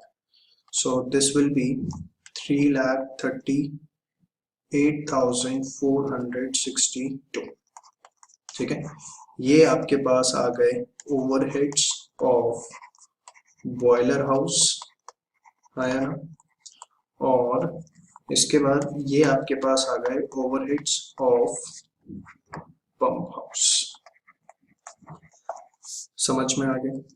ये सबसे पहले इसमें हमें क्या बनानी है, आपने x और y माना और आपको बनानी है इक्वेशंस, इसलिए इसका नाम साइमल्टेनियस इक्वेशन रखा गया है, ठीक है। उसके बाद ये वैल्यूज आपने पुट करी, इसको आपने पूरा का पूरा क्या कर दिया, सॉल्व कर दिया। अब इसके बाद होगा इसका डिस्ट्रीब्यूशन। अब सेकेंडरी डिस्ट्रीब्यूशन में हम क्या करते हैं, जो भी हमारे सर्विस डिपार्टमेंट के खर्चे हैं वो हम एलोकेट करते हैं, रीएलोकेट करते हैं प्रोडक्शन डिपार्टमेंट्स को, ठीक है। तो सबसे पहले आइए, स्टेटमेंट शोइंग सेकेंडरी डिस्ट्रीब्यूशन, ए और बी हमारे प्रोडक्शन डिपार्टमेंट है। सबसे पहले हम जो हमारा फर्स्ट सर्विस डिपार्टमेंट है दैट इज बॉयलर हाउस, उसका रीअपोर्शनमेंट करते हैं। कितने खर्चे थे इसके, देखिए 338,462, 3,38,462, और अगर आप देखें तो आपका ये 60% सर्विसेज जो है वो डिपार्टमेंट ए को देता है और 35% सर्विसेज जो है वो डिपार्टमेंट बी को देता है। तो आप क्या करेंगे, बहुत सिंपल, 338,462 का जो भी 60% है वो ए में दे देंगे, और 338,462 का जो भी 35% है वो आप किसको दे देंगे, बी को, ठीक है। देखिए 338,462 इज द टोटल एक्सपेंसेस, उसके 60% ए को जाएंगे और उसके बी को कितने जाएंगे, 35%, क्योंकि इस रेशो नहीं कहूंगा, इस परसेंटेज में, रेशो में तो होगा फिर आप सारा बांट देंगे। तो 338,462 का 60% आपके पास आता है 203,077, ठीक है। बच्चे एक बहुत कॉमन एरर करते हैं, क्या करते हैं, इसको 60 और 35 की रेशो में बांट के आ जाते हैं, फिर वो करते हैं क्या, 338,462 पूरा बढ़ जाता है। अरे 338,462 जो आपका अमाउंट आया है इसका सिर्फ 60% जो है वो जाएगा ए को, और उसका 35% जो है वो किसको जाएगा, बी को। जो 5% है वो ऑलरेडी हम पंप हाउस के अकाउंट में डाल चुके हैं, तो उसको लेके आपको सोचने की अब जरूरत नहीं है। It's not a ratio, it's a percentage, ये बात ध्यान रखना आप लोग। हाँ, 338462 का अब आएगा आपका कितना, 35%। So this will be how much, आ जाओ भाई, 118,462। ठीक है, सेम वे अब आप क्या करेंगे, रीअपोर्शनमेंट करेंगे किसका, पंप हाउस के एक्सपेंसेस का, ऑफ पंप हाउस एक्सपेंसेस। तो किस तरीके से होगा, उसके खर्चे कितने हैं आप बताइए। सर उसके खर्चे हैं 76923 और 10 और 40, तो 76923 का 10% और यहाँ पर 76923 का कितना, 40%। ठीक है, तो दिस इज 7692 और यहाँ पर 76923 का 40%, 30769। सो यहाँ पर ये आपके पास जो है वो टोटल आ जाएगा विच इज 210769 एंड 14923। तो देखिए दो बातें इसमें, एक तो ध्यान रखनी है स्टार्टिंग में जब इक्वेशन बना रहे हैं तब, ठीक है, और दूसरी जब आप यहाँ पर इसे अपोर्शनमेंट कर रहे हैं तो वो रेशियो नहीं है, वो एक परसेंटेज है। ये दो बातें इसके अंदर ध्यान रखनी है। ठीक है, तो ये था आपका साइमल्टेनियस इक्वेशन मेथड। इसको प्लीज एक बार जरूर रिवाइज कर लीजिएगा, एग्जाम में इसके ऊपर क्वेश्चन आने के चांसेस होते हैं और 8 से 10 नंबर तक का क्वेश्चन इसके ऊपर आपसे पूछा जा सकता है। क्वेश्चन सिंपल ही होता है, लेकिन ये इक्वेशन की वजह से जो इक्वेशन बना के उसे सॉल्व करनी होती है, इस चक्कर में इसकी वेटेज जो है 8 to 10 मार्क्स की हो जाती है।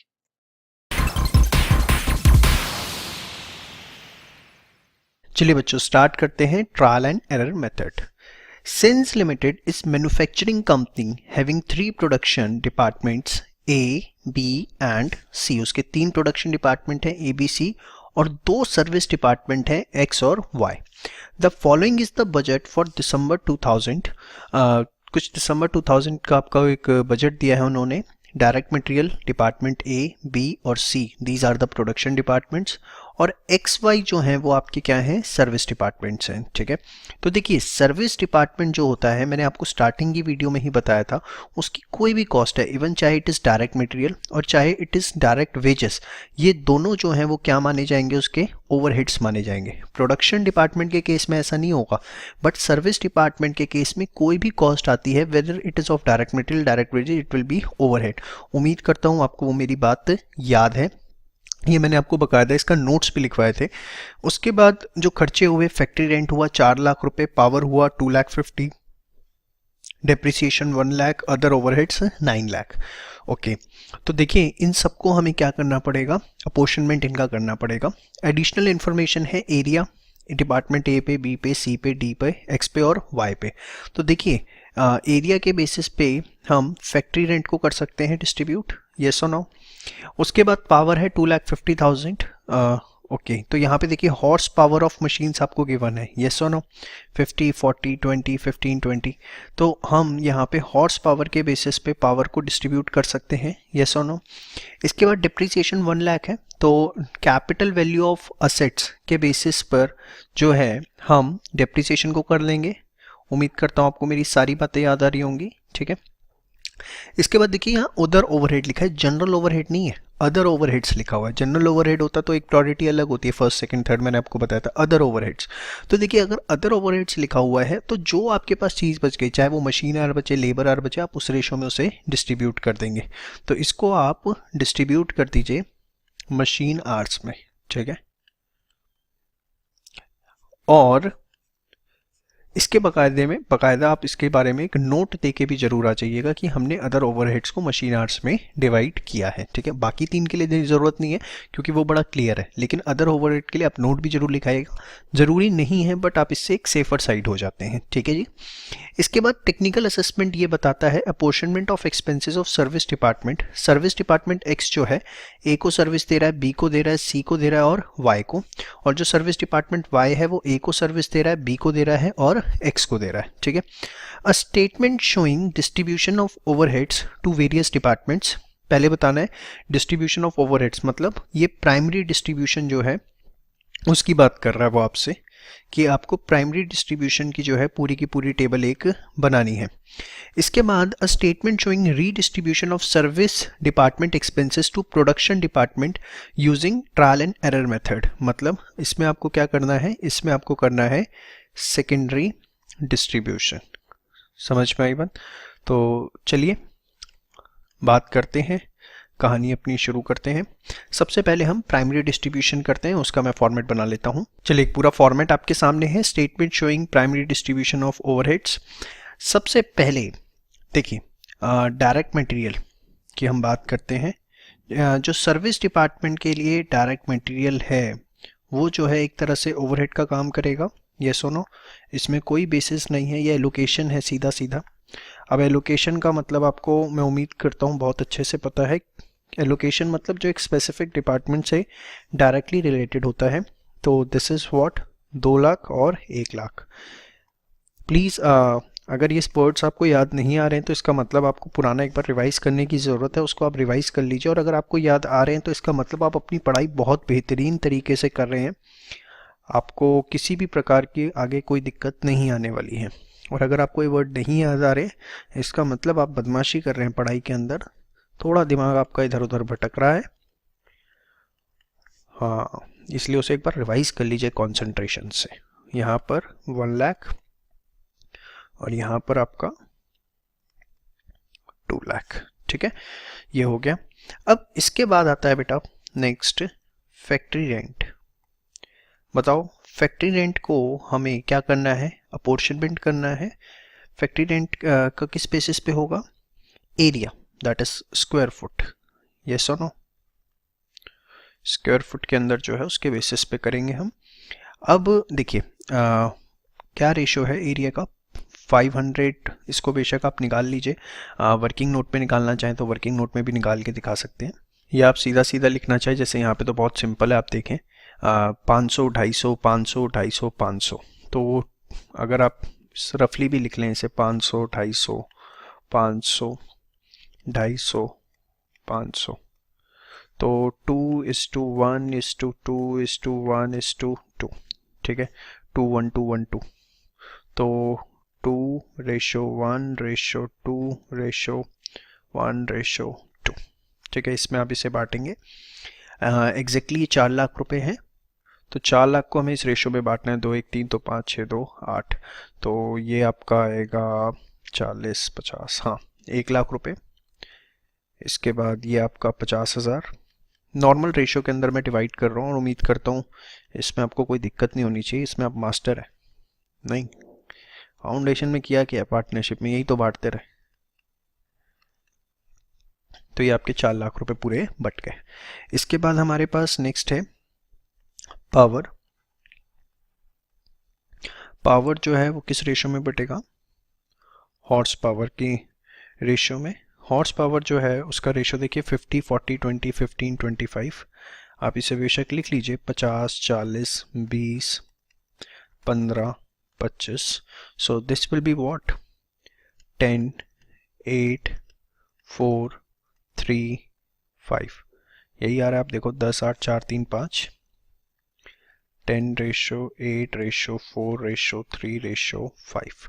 तो अमाउंट देखिए कितना है पावर का, इट्स 2,50,000। और 10 8 18 4 22 3 25 और 5 30। देखिए इसको मैंने बांटना शुरू किया, 2.5 लाख डिवाइड बाय 30 इंटू 10, यह है आपका 83,333। ठीक है, इसके बाद 2,50,000 डिवाइड बाय 30 इंटू 8, यह है आपका 66,667। ठीक है, 2,50,000 डिवाइडेड बाय 30 इंटू 4, ये आपका आया 33,333। इसके बाद 2,50,000 डिवाइडेड बाय 30 इंटू 3, ये आपका आया 25,000। ठीक है, और इसके बाद आपका जो बैलेंस है वो मैं ले लेता हूँ, ज़्यादा बेटर रहेगा। 250 83 माइनस 667 माइनस 1, आजा भाई क्यों परेशान कर रहा है, हाँ दिस इज 41667। ठीक है।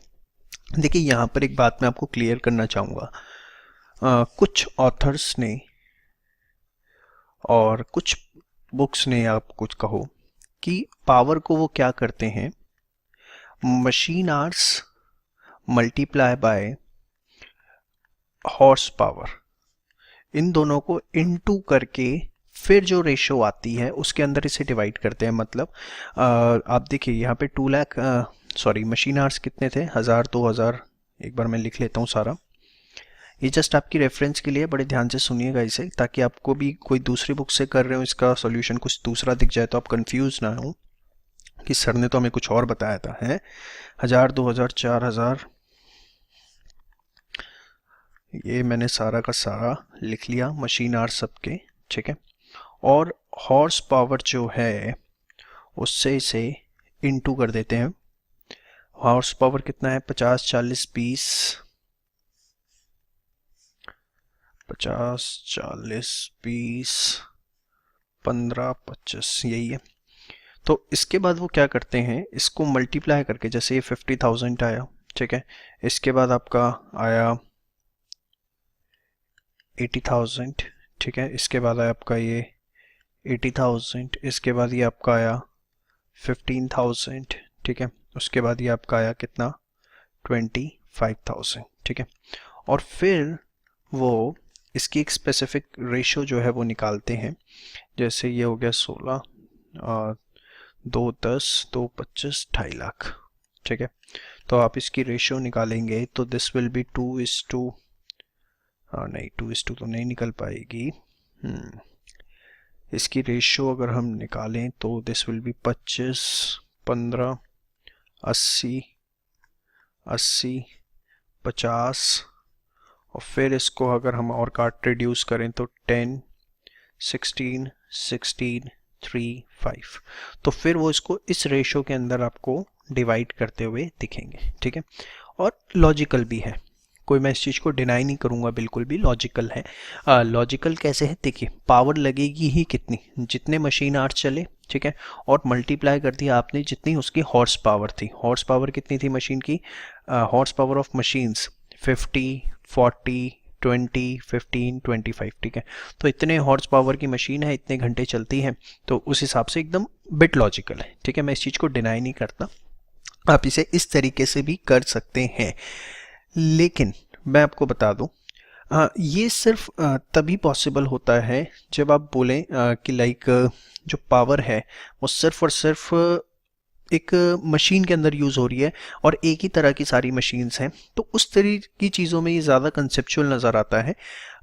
इसकी ज़्यादा डेप्थ के अंदर अगर हम घुसना शुरू करेंगे तो इसमें ये होगा प्रैक्टिकली स्पीकिंग कि कई बार आप पावर जो है वो machine hours multiply bye hours power करके डिवाइड करते हैं, और कई बार सिर्फ आप उसे हॉर्स पावर में डिवाइड करते हैं, प्रैक्टिकली स्पीकिंग जब ओवरहेड्स का डिस्ट्रीब्यूशन किया जा रहा होता है। लेकिन स्टूडेंट पॉइंट ऑफ व्यू से मैं आपको एक एडवाइस करूंगा कि आप अपना एक स्टैंडर्ड बेंचमार्क बना लें कि हमेशा हमें तो पावर जो है वो हॉर्स पावर में ही डिवाइड करनी है, क्योंकि उस चीज़ को कोई डिनाई नहीं करेगा। इसके ऊपर जो है बहुत सारे कॉन्ट्रडिक्टरी इश्यूज हैं, कुछ लोगों का कहना है कर भी सकते हैं, कुछ कहते हैं नहीं कर सकते, क्वेश्चन में ये इन्फॉर्मेशन नहीं है वो इन्फॉर्मेशन नहीं है। तो उस चीज़ के अंदर मैं आपको एडवाइस करूँगा कि प्लीज़ ना जाए, आप जो है वो सीधे पावर देखते के साथ ही किसके अंदर डिवाइड करें, हॉर्स पावर के अंदर। और आप देखेंगे मैंने स्टार्टिंग के अंदर ही आपको बोला भी था कि जो पावर है वो हॉर्स पावर के अंदर आप जो है डिवाइड करेंगे, और वो नहीं है तो फिर मशीन आवर्स के अंदर जाएंगे, ठीक है। तो मेरी एडवाइस आपको ये रहेगी कि आप पावर जो है वो हॉर्स पावर के अंदर ही डिवाइड करें इंस्टेड ऑफ दिस मेथड, ठीक है। मैं ये नहीं कह रहा हूँ कि ये मेथड गलत है, but I think you should avoid it, ठीक है। लेकिन अगर कहीं दिख जाए तो घबराना मत, ठीक है जी। तो ये इस तरीके से आपका आ गया। इसके बाद है आपका नेक्स्ट डेप्रिसिएशन है 1 लाख रुपए। डेप्रिसिएशन जो आपका 1 लाख रुपए है, इसका अप्रोक्सीमेट क्या होगा, कैपिटल वैल्यू के बेसिस पे होगा, यस और नो। तो कैपिटल वैल्यू अगर आप देखें 20 40 20 10 10 दिख रही है, तो 2:4:2:1:1, यस और नो। सो 2:4:2:1:1। अब देखिए वैल्यू कितनी है इसकी, 1 लाख रुपए, 4 2 6 2 8 1 9 1 10, तो यहाँ पर आ जाएगा कितना 20,000। ये आपका कितना 40,000, ये आपका कितना 20,000, ये आपका कितना 10,000 और ये आपका कितना 10,000 रुपये। ठीक है, इसके बाद आपके अदर ओवरहेड्स हैं। ठीक है, मैंने आपको इसके लिए स्टार्टिंग में बता दिया कि आप इसके लिए एजम्पशन दे दीजिए। ठीक है, और ये याद रखिए जनरल ओवरहेड लिखा हुआ तभी प्रायोरिटी लीजिए। ठीक है, अदरवाइज मत लीजिए आप। ठीक है, तो 9 लाख अदर ओवरहेड्स लिखा हुआ है, तो जो आपको दिख रहा है क्वेश्चन में बचा हुआ आप उसमें डिवाइड कर दीजिए सीधा सीधा। तो 1000, 2000, 4000, 1000, 1000, तो 12411 मशीन आवर्स के बेसिस पे हम इसे बांट रहे हैं। 1:2, 2:2, 4:1:1। ठीक है, और ये अमाउंट कितना है आपका 9 लाख। तो 4, 2, 6, 7, 8, 9, तो ये आपका आ जाएगा 1 लाख, ये आपका 2 लाख, ये आपका 4 लाख, ये आपका 1 लाख और फिर ये आपका 1 लाख। ठीक है, तो ये आपका हो गया 2 लाख, 2,20,000, 3,03,333, सारा टोटल करके इस तरीके से हम लिख देते हैं। तो ये मैंने सारा आपके लिए लिख दिया। ठीक है, इसके बाद 2 नोट्स आपको लिख के आने हैं। क्या? First, power is distributed in the ratio of horse power. Alternatively ये आप लिखाइएगा safer side, it can be distributed in the ratio of this. ठीक है, आप सेफ हो जाएंगे एकदम। In the absence of information related to nature of other overheads, it has been divided into machine hour ratio. ठीक है, तो ये 2 नोट्स जो हैं वो आप लिख के आएंगे। पावर में कभी भी देखें, हाँ अगर देखिए मशीन आवर्स गिवन ही नहीं है, सिर्फ हॉर्स पावर गिवन है, तब तो आप बच ही जाते हैं, बट आप ये लिखाइएगा सेफर साइड। ठीक है, और अदर ओवरहेड्स के केस में आपको इस तरीके से लिख के आना है। तो ये तो किया हमने क्या, प्राइमरी डिस्ट्रीब्यूशन। अब हम आते हैं सेकेंडरी डिस्ट्रीब्यूशन में, जो कि हमें करना था किससे, ट्रायल एंड एरर मेथड से। अभी तक तो हमने कुछ नहीं किया, जितना अभी तक पढ़ा है उसकी सिर्फ और सिर्फ रिवीजन करी है। जो हमें सीखना है वो वाला पार्ट जो है अब इसके अंदर आता है, that is the trial and error method. तो स्टेटमेंट शोइंग सेकेंडरी डिस्ट्रीब्यूशन बना लेते हैं और उसके बाद अपना ट्रायल एंड एरर मेथड शुरू करते हैं। देखिए, statement showing reapportionment, trial and error method. सबसे पहले हमें देखिए इसमें करना क्या होता है, जो भी सर्विस डिपार्टमेंट्स के ओवरहेड्स आए हैं, दैट इज 4,85,000 एंड 551,667, इसी को आपस में रीडिस्ट्रीब्यूट करेंगे। क्यों? देखिए, डिपार्टमेंट एक्स अपनी 10% सर्विस दे रहा है किसको, वाई को, और डिपार्टमेंट वाई अपनी 5% सर्विस दे रहा है किसको, डिपार्टमेंट एक्स को।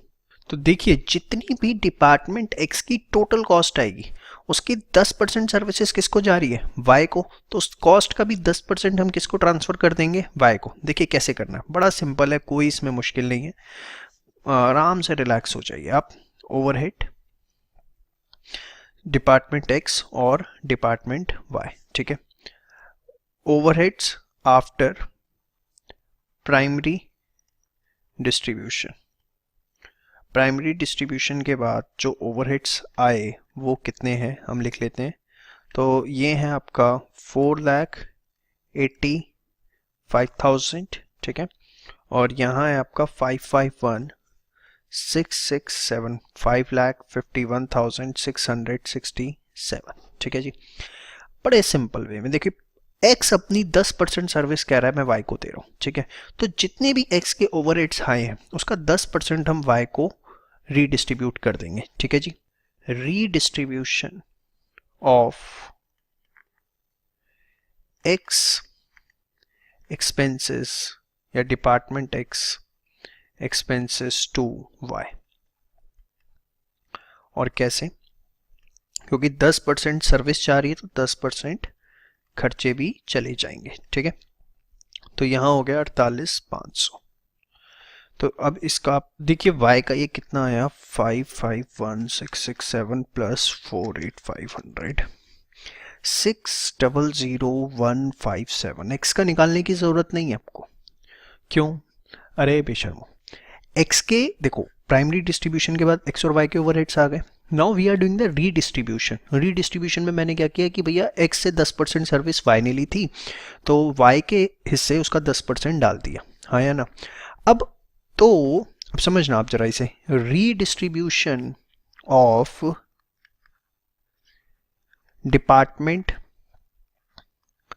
y expenses to department x। अब देखो y के एक्सपेंसेस हैं कितने, 600157, तो 5% ऑफ 600157, ठीक है, इसका 5% that comes out to be 30,008। अब ये x के हिस्से आ गए, हाँ या ना, आपको मेरी बात समझ में आ रही है? अब समझना आप इसे, 30,008 जो x के हिस्से आ गए। अब अगेन इसमें से 10% सर्विसेज किसने ली थी, y ने ली थी, यस और नो? तो फिर वही redistribution of department x expenses to department y, this is 10% of 30,008, so this is 3,000, almost वही आता है, इसे राउंड ऑफ कर लिया मैंने, ठीक है। अब अगेन y को 3,000 चले गए, तो उसकी सर्विसेज किसने ली थी बताओ, सर x ने, यस और no? So redistribution of department x y expenses to x कितना, 5% ही है सर, 5% ली थी ना, तो this is 5% of 30,000 comes out to be how much, 150, ठीक है। अब अगेन इसकी 10% सर्विसेज किसने ली थी, y ने, तो कायदे से 15 वहां जाना चाहिए, बट 3 डिजिट जब आपको लगे 2 डिजिट में आ गया, आप उसे इग्नोर कर दीजिए, ठीक है, ज़्यादा आगे बढ़ने की ज़रूरत नहीं है। चाहे तो आप इसे ऐसे कर सकते हैं कि भाई 150 का 10% अब अगेन दोबारा y को जाना चाहिए, 15 रुपये आएगा, बट उतना आपको इन डेप्थ जाने की ज़रूरत नहीं है, या एक स्टेप और करने का मन ही है आपका तो कर लीजिए, मैं आपको रोकूंगा नहीं। Redistribution of department x expenses to y, that is 10% of 150, this comes out to be 15, ठीक है। तो अब देखिए हमने किया क्या एग्जैक्टली, ये इनके खर्चे थे, इसका x जो है अपनी 10% सर्विस किसको दे रहा था, टू y, ये सुनो, तो उसका 10% मैंने यहाँ डाल दिया 48,500। y क्या कह रहा था, अपनी 5% सर्विस टू x, हाँ या ना? तो जो भी ये आया, इसके खर्चे कितने थे, 6,600, ये तो थे ही, इतने और हो गए, इसका 5% मैंने यहाँ दे दिया। अब x के खर्चे में 30,008 आ गए। अब इन दोनों का सम मत सोचना, 4,85,000 जो है वो तो ऑलरेडी बढ़ चुका, 10% उसका जा चुका। अब जो नए खर्चे आए 30,008, इसका अगेन 10% y को जाएगा, क्योंकि y उतना बियर कर रहा है, इतनी सर्विस ले रहा है, तो 3,000 हो गया। अब y के हिस्से 3,000 आ गए, तो उसका अगेन 5% किसको जाएगा, x को जाएगा। अब x के अगेंस्ट आ गए, तो उसका फिर 10% y को, तो that's why it's a trial and error, करते रहो कि जब तक हो नहीं जाता क्वेश्चन हम करते रहेंगे। सर आपने यहीं से क्यों शुरू किया, पहले y वाले x को दे देते, ऐसा कर लो भाई, नाम ही देखो ना, ट्रायल एंड एरर मेथड है, आप समझ रहे हैं इस चीज़ को। तो इस तरीके से इसके अंदर काम कहानी चलती है। अब आप टोटल करिए, टोटल किसके हिस्से कितने आए, तो ये आया 5,15,158, ठीक है, और ये आपका आया 6,00157 प्लस 3,000 जमा 15, 603,172। समझ में आया आपको? अब बड़े ध्यान से देखिएगा, A, B और C आपके 3 डिपार्टमेंट्स थे, यस और no? Reapportionment of department x expenses, बड़े ध्यान से, एकदम कोई जल्दीबाजी नहीं है। डिपार्टमेंट x A को अपनी 45% सर्विस दे रहा है, 15% और 30%, यस और नो?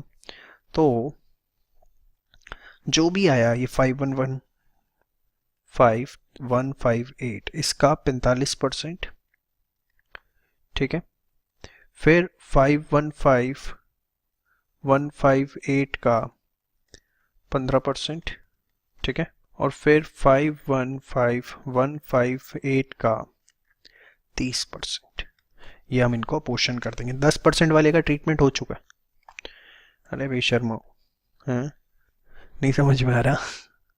अरे 45 और 15 और 30 ही तो दोगे। ये जो 10% है ये तो हम ऑलरेडी कर चुके हैं ना, देखो यहाँ पर ही पार्टी तो रहते इस तरीके से हैं। आ गया ना समझ, गुड।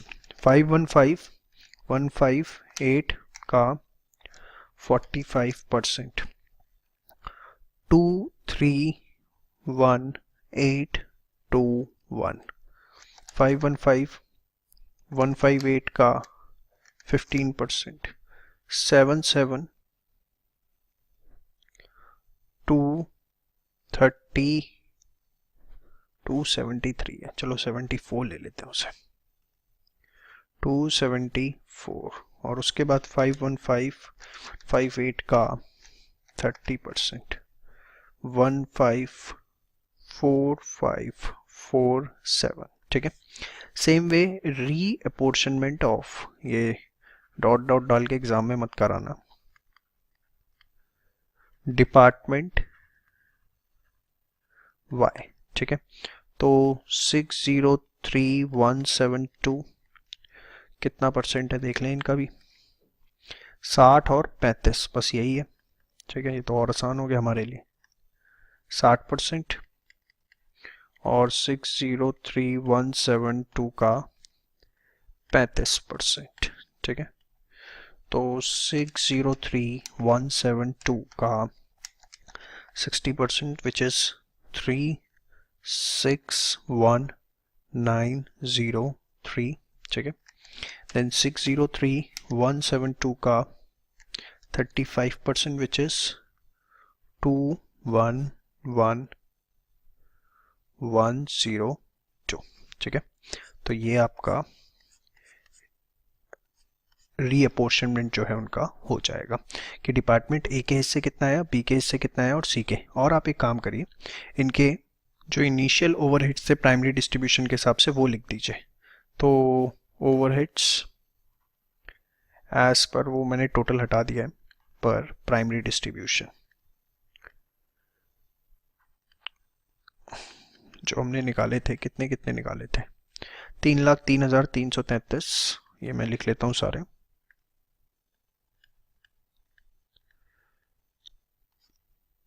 तो ये आपका सीधे टोटल अब आ जाएगा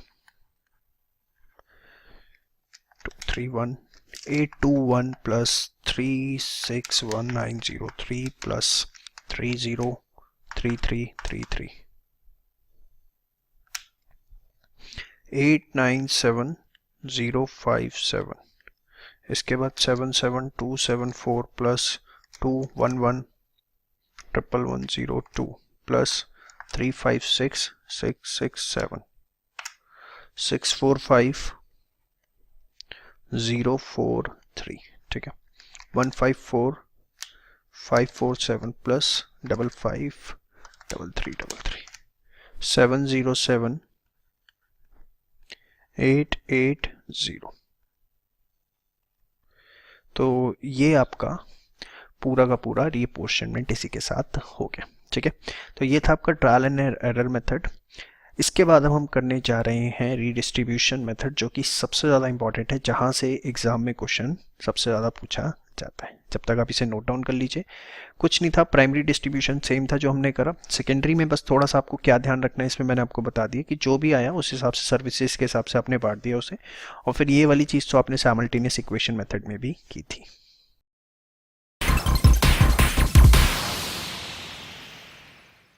चलिए बच्चों, स्टार्ट करते हैं रिपीटेड डिस्ट्रीब्यूशन मेथड। अगर क्वेश्चन में कुछ भी नहीं लिखा हुआ तो बाय डिफॉल्ट आपको यही मेथड यूज करना होता है। कई बार लिखा होता है डू द सेकेंडरी डिस्ट्रीब्यूशन और मेथड स्पेसिफाई नहीं है, तो इसका मतलब आपको रिपीटेड डिस्ट्रीब्यूशन से करना है। सेकेंड चीज मैं आपको बता दूं, 80% चांसेस हैं कि आपका क्वेश्चन इसी में से आएगा। ठीक है, 10% चांसेस होते हैं कि आपका क्वेश्चन आएगा साइमल्टेनियस इक्वेशन में से, और फिर 10% चांसेस होते हैं कि आपका जो रेस्ट ऑफ द मेथड्स हैं उसके अंदर वो आपसे कुछ पूछ ले। तो ये मेथड सबसे ज़्यादा इंपॉर्टेंट है। मैंने आपको बताया 80% चांसेस हैं और बाय डिफॉल्ट यही मेथड यूज होता है। सेम क्वेश्चन आप देखिए अगर डेटा वाइज तो आपके सामने है जिसको हम सॉल्व करने जा रहे हैं। PH limited is a manufacturing company having 3 departments ABC, 2 service department, direct material. आप देखिए सारी इन्फॉर्मेशन सेम है, डायरेक्ट वेजेस। जो सर्विस डिपार्टमेंट्स हैं इनके जो खर्चे हैं वो क्या होगा, ओवरहेड्स।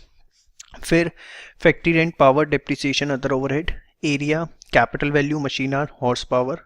तो फैक्ट्री रेंट को मैं एरिया में बांट दूंगा, एकदम सेम क्वेश्चन है, कुछ भी उसमें नया नहीं है। कैपिटल वैल्यू, ठीक है, सॉरी, ये हमारा हॉर्स पावर में, ये हमारा कैपिटल वैल्यू में डिस्ट्रीब्यूट होगा और ये हमारा मशीन आवर्स में डिस्ट्रीब्यूट होगा। उसके बाद टेक्निकल असेसमेंट है, statement showing overheads to various department. तो इसका प्राइमरी डिस्ट्रीब्यूशन टेबल आपने ऑलरेडी बनाया हुआ है। A statement showing redistribution of service expenses to production department में देखो कुछ नहीं लिखा हुआ, और कुछ नहीं क्या वो तो खेल लिखा नहीं, अदरवाइज इसे हमें करना किससे, रिपीटेड डिस्ट्रीब्यूशन से। तो मैं आपको फर्स्ट स्टेटमेंट जो ऑलरेडी हम बना चुके हैं उसको नहीं देखेंगे, हम सीधे सेकेंडरी डिस्ट्रीब्यूशन करेंगे कि रिपीटेड डिस्ट्रीब्यूशन मेथड में होता क्या है। तो देखिए ये आपका प्राइमरी डिस्ट्रीब्यूशन जो हमने किया था सेम टेबल रहेगी। यहाँ पे मैंने आपको बताया था पावर को लेके कि आप उसे horse power into machine hours की रेशियो में कर सकते हो, नोट भी। अब हमें करना है क्या, secondary distribution reapportionment with the help of, जी हाँ, रीडिस्ट्रीब्यूशन मेथड। तो चलिए स्टार्ट करते हैं। तो ये आपके मैंने सामने स्टेटमेंट रख दी, statement showing secondary distribution, repeated distribution method है। टोटल ओवरहेड्स हमारे यही आए थे, देखिए 3,03,000, 3,56,000, 667, 55 एंड सो ऑन। सो ये सारे आप देखिए मैंने यहाँ पर लिख दिए हैं। अब हमें इनका रिपीटेड डिस्ट्रीब्यूशन से रीअपोर्शनमेंट करना है। तो देखिए किस तरीके से होगा, नाम क्या है, रिपीटेड डिस्ट्रीब्यूशन। बहुत सिंपल, रिलैक्स हो जाइए एकदम। देखिए सबसे पहले डिपार्टमेंट एक्स ओवरहेड्स रीअपोर्शनमेंट। अब देखिए क्या रेशो थी सर्विस प्रोवाइड करने की, आप ये बताइए मुझे, बस कुछ नहीं है, बहुत सिंपल है, कुछ इसमें मेथड में डिफिकल्टी नहीं आएगी। 45, 15, 30 और 10, यही था ना, 45, 15, 30 और 10, 45, 15, 30, 10। तो आप क्या करेंगे, जो 4,85,000 है इस रेशियो के अंदर डिस्ट्रीब्यूट कर देंगे, ठीक है। तो यहाँ कितना आएगा, 48,500, ठीक है, इस रेशियो में बांट लेता हूँ मैं। तो देखिए हमारा आया 2,18,250, 72,750, 1,45,500, ठीक है।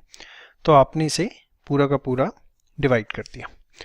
अब बड़े ध्यान से रिलैक्स होके, जो डिपार्टमेंट वाई के ओवरहेड्स हैं कितने, 551667 प्लस 48,500, दैट इज 59,7,467। इसका हम रीअपोर्शनमेंट करेंगे। तो क्या करेंगे हम यहाँ, डिपार्टमेंट वाई ओवरहेड्स रीअपोर्शनमेंट किस रेशियो में, 60:35:5, बट ये A, B और X में है, ठीक है। तो यहाँ पर मैंने लिख दिया 59,7,467, यस और नो, और इसको हम बांटते हैं 59,7,467, लिख देता हूँ मैं सीधे बांट के। ये मैंने आपका डिस्ट्रीब्यूशन कर दिया डिपार्टमेंट वाई के एक्स रेशियो को 60:35:5 में ABX। अब इसके बाद देखिए अब एक्स के दोबारा आ गए 29,877, तो इसको दोबारा से हम क्या करेंगे, रीडिस्ट्रीब्यूट करेंगे। कैसे, देखिए डिपार्टमेंट एक्स के जो ओवरहेड्स हैं, डिपार्टमेंट एक्स ओवरहेड्स रीअपोर्शनमेंट, उसका हम रीअपोर्शनमेंट कर रहे हैं, और किस रेशियो के अंदर कर रहे हैं, वो करेंगे अगेन 45, 15, 30 और 10 की रेशियो में। तो ये प्रोसेस इस तरीके से चलता रहेगा, हम बांटते रहेंगे, सिस्टम आता रहेगा।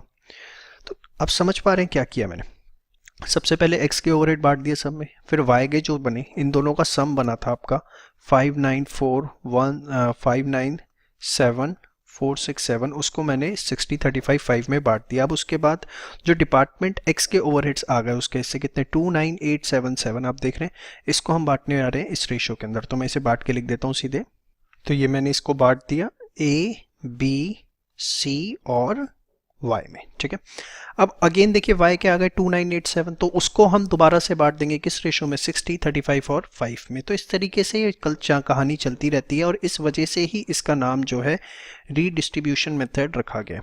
अब समझ पा रहे होंगे, रीअपोर्शनमेंट ऑफ डिपार्टमेंट y ओवरहेड्स। अब इसको हम बांटेंगे और किस रेशो में, 60, 35 और 5, इस रेशो में हम इसको डिस्ट्रीब्यूट करेंगे। तो देखिए यहाँ पर 2987, ठीक है, यहाँ पे कुछ नहीं, अब इस रेशो में से मैं बांट के लिख देता हूँ सीधे।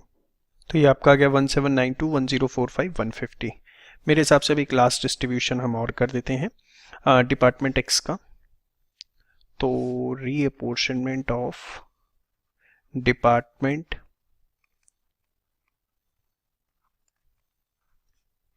एक्स, ठीक है।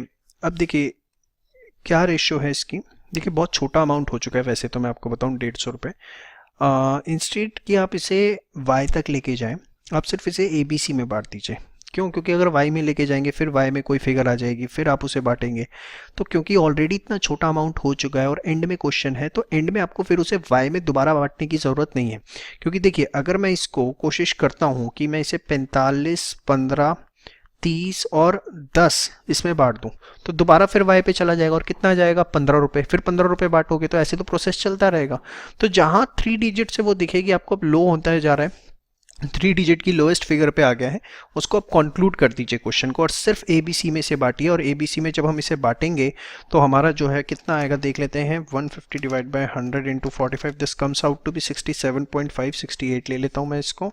फिर इसको हम करते हैं 150 डिवाइड बाय 100 इंटू 15, तो ये आता है 22.5, इसको मैं राउंड ऑफ 22 ले लेता हूँ, दिस विल बी 45, ठीक है। और यहाँ पर कुछ करने की ज़रूरत नहीं है, तो ना भाई x में कुछ है ना इसमें अब y में कुछ है, अब आपकी कहानी सही होगी। तो इस तरीके से आप समझ पा रहे होंगे कि क्यों मैं इसको रिपीटेड डिस्ट्रीब्यूशन मेथड कहता हूँ। रिपीटेड डिस्ट्रीब्यूशन मेथड कहने के पीछे रीज़न क्या है इसका, कि आप बार बार उसको रिपीट करते रहते हैं।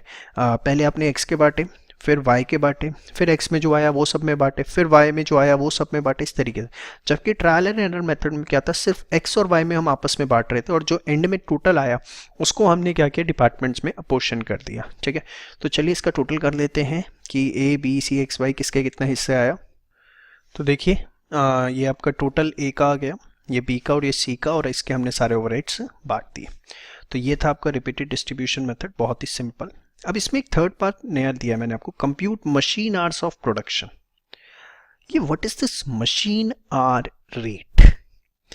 देखिए मशीन आवर रेट क्या है कि देखिए डिपार्टमेंट ए में आपके जो ओवरहेड्स आए वो कितने आए, 8,95,378, 8,95,378। और आप देखें तो डिपार्टमेंट ए में कितने घंटे मशीन चलती है, 1000 आवर, यस और नो, मशीन आवर्स अगर आप देखें 1000, ठीक है। अब 1000 मशीन आवर्स चलती हैं तो खर्चा आता है 8,95,378 रुपये, हाँ या ना। तो पर मशीन आवर क्या खर्चा आया, that will be called as machine hour rate. बहुत इन डेप्थ डिस्कशन करूंगा इसके बारे में नेक्स्ट वीडियो में, लेकिन अभी आप सिर्फ ऊपर ऊपर से समझिए कि मशीन आवर रेट है क्या। मैं इसको यहाँ लेता हूँ। देखिए computation of machine hour rate, तीनों डिपार्टमेंट, टोटल ओवरहेड्स और मशीन आवर्स हम लिख लेते हैं। तो 1000, 2000, 4000, 1000, 2000 और 4000, ये आपके पास आवर्स हैं। और टोटल ओवरहेड्स वो लिख लेते हैं, ये आपके सामने ओवरहेड्स आ गए मशीन आवर। तो मशीन आवर रेट के लिए आपको क्या करना है कि इतने ओवरहेड्स लगे इतने मशीन आवर्स में, तो A divided by P, this will be your machine hour rate. Machine hour rate क्या है कि 1 घंटे अगर मशीन चलती है तो उसका एस्टिमेट खर्चा कितना है, 895,378 divided by 1000, this comes out to be 895.378। उसके बाद ये आपका 644,079 divided by 2000, this will be 322.03, बहुत लंबा आ रहा है तो 0.04 कर लेता हूँ मैं इसे, और this will be 707,841 divided by 4000, so this comes out to be 177 per our. तो ये आपके मशीन आवर रेट आ गए। देखिए इसका सिग्निफिकेंस क्या है, मैं थोड़ा सा आपको यहाँ बता देता हूँ। चलो देखो, सपोज कंपनी के पास एक ऑर्डर आया, ठीक है, और वो जो ऑर्डर आया उसमें मशीन ए में, डिपार्टमेंट ए में उसको 2 घंटे देने, ठीक है, मशीन चलेगी उस पर। डिपार्टमेंट बी में उस ऑर्डर पे 1 आवर मशीन चलेगी, और डिपार्टमेंट सी में उस प्रोडक्ट पे 4 आवर्स मशीन चलेगी, ठीक है, जो ऑर्डर आया XYZ कोई भी ऑर्डर। तो होगा क्या, देखो डायरेक्ट मटेरियल जो लगेगा वो तो ठीक है, और जो डायरेक्ट लेबर लगेगा वो भी क्लियरली ट्रेसेबल है, उसमें कोई दिक्कत नहीं है। लेकिन what will be the overhead cost, overhead cost के ऑर्डर में कितना मटेरियल लगेगा, कितना लेबर डायरेक्ट, वो तो पता लग जाएगा, because these are the variable cost. अब ओवरहेड क्या होगा उसको हम कैसे देखते हैं। देखिए डिपार्टमेंट ए में कितने घंटे चलेगी, 2 घंटे चाहिए मशीन के, तो 1 घंटे मशीन चलाने की कीमत हमने देख ली 895.378 आती है। तो हम क्या करेंगे, डिपार्टमेंट ए के 2 मल्टीप्लाई बाय 895.378, ये खर्चा एलोकेट कर देंगे। सेम वे डिपार्टमेंट बी में 1 घंटे चलती है, तो उसका खर्चा जो है 322.04 है, वो उसको एलोकेट कर देंगे। डिपार्टमेंट सी जो है उसमें है 177, तो 4 मल्टीप्लाई बाय 177। भैया ये खर्चे भी तो कवर अप करने हैं। ये जो आपने इतने बड़े बड़े डिपार्टमेंट, सर्विस डिपार्टमेंट और आपका जो प्रोडक्शन डिपार्टमेंट में दूसरे खर्चे हो रहे हैं, ये रिकवर करने हैं या नहीं करने। तो देखिए आपने किया क्या, अगर आप पूरा सिस्टम समझे और आपके दिमाग में एक बार में क्लिक हो जाए तो इससे अच्छी बात मेरे लिए कुछ नहीं हो सकती, और आपके लिए भी। कि हमने क्या किया, हमारे पास जो क्वेश्चन था, पूरा का पूरा हमने इसमें से, ये तो थी सारी डायरेक्ट कॉस्ट, इससे हमें कोई मतलब नहीं है। ये जितने भी ओवरहेड्स थे हमने इसका डिस्ट्रीब्यूशन करना शुरू किया ABCXYZ में, तो ये सारे प्रोडक्शन डिपार्टमेंट्स के खर्चे आ गए।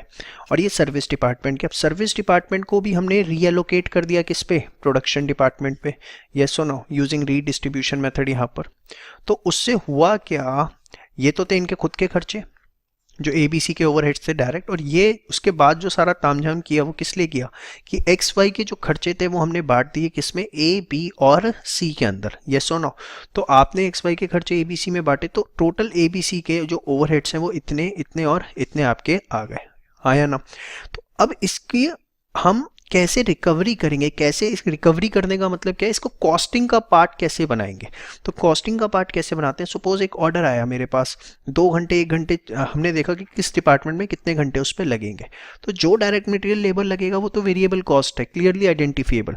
ओवरहेड की कॉस्टिंग का पार्ट कैसे बनाए, तो that is basically with the help of machine hour rate. हमने क्या किया, मशीन आवर रेट निकाल लिया कि टोटल ओवरहेड्स इतने हैं, इतने घंटे मशीन टोटल चलती है इस डिपार्टमेंट में, तो 1 घंटे मशीन चलाने की लागत कितनी आती है, 895.378।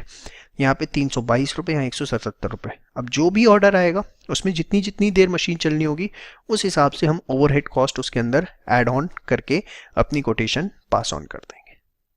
समझ में आ गया। मशीन आर रेट, वैसे भी इसमें बहुत सारी चीज़ें आप आगे पढ़ेंगे मेरे साथ, पर मैं आपको बता रहा हूँ यहाँ पे जस्ट एक थोड़ी सी क्लैरिटी हो जाए इस मकसद से कि इसलिए फ़ायदेमंद है। Helps in making overhead as part of production.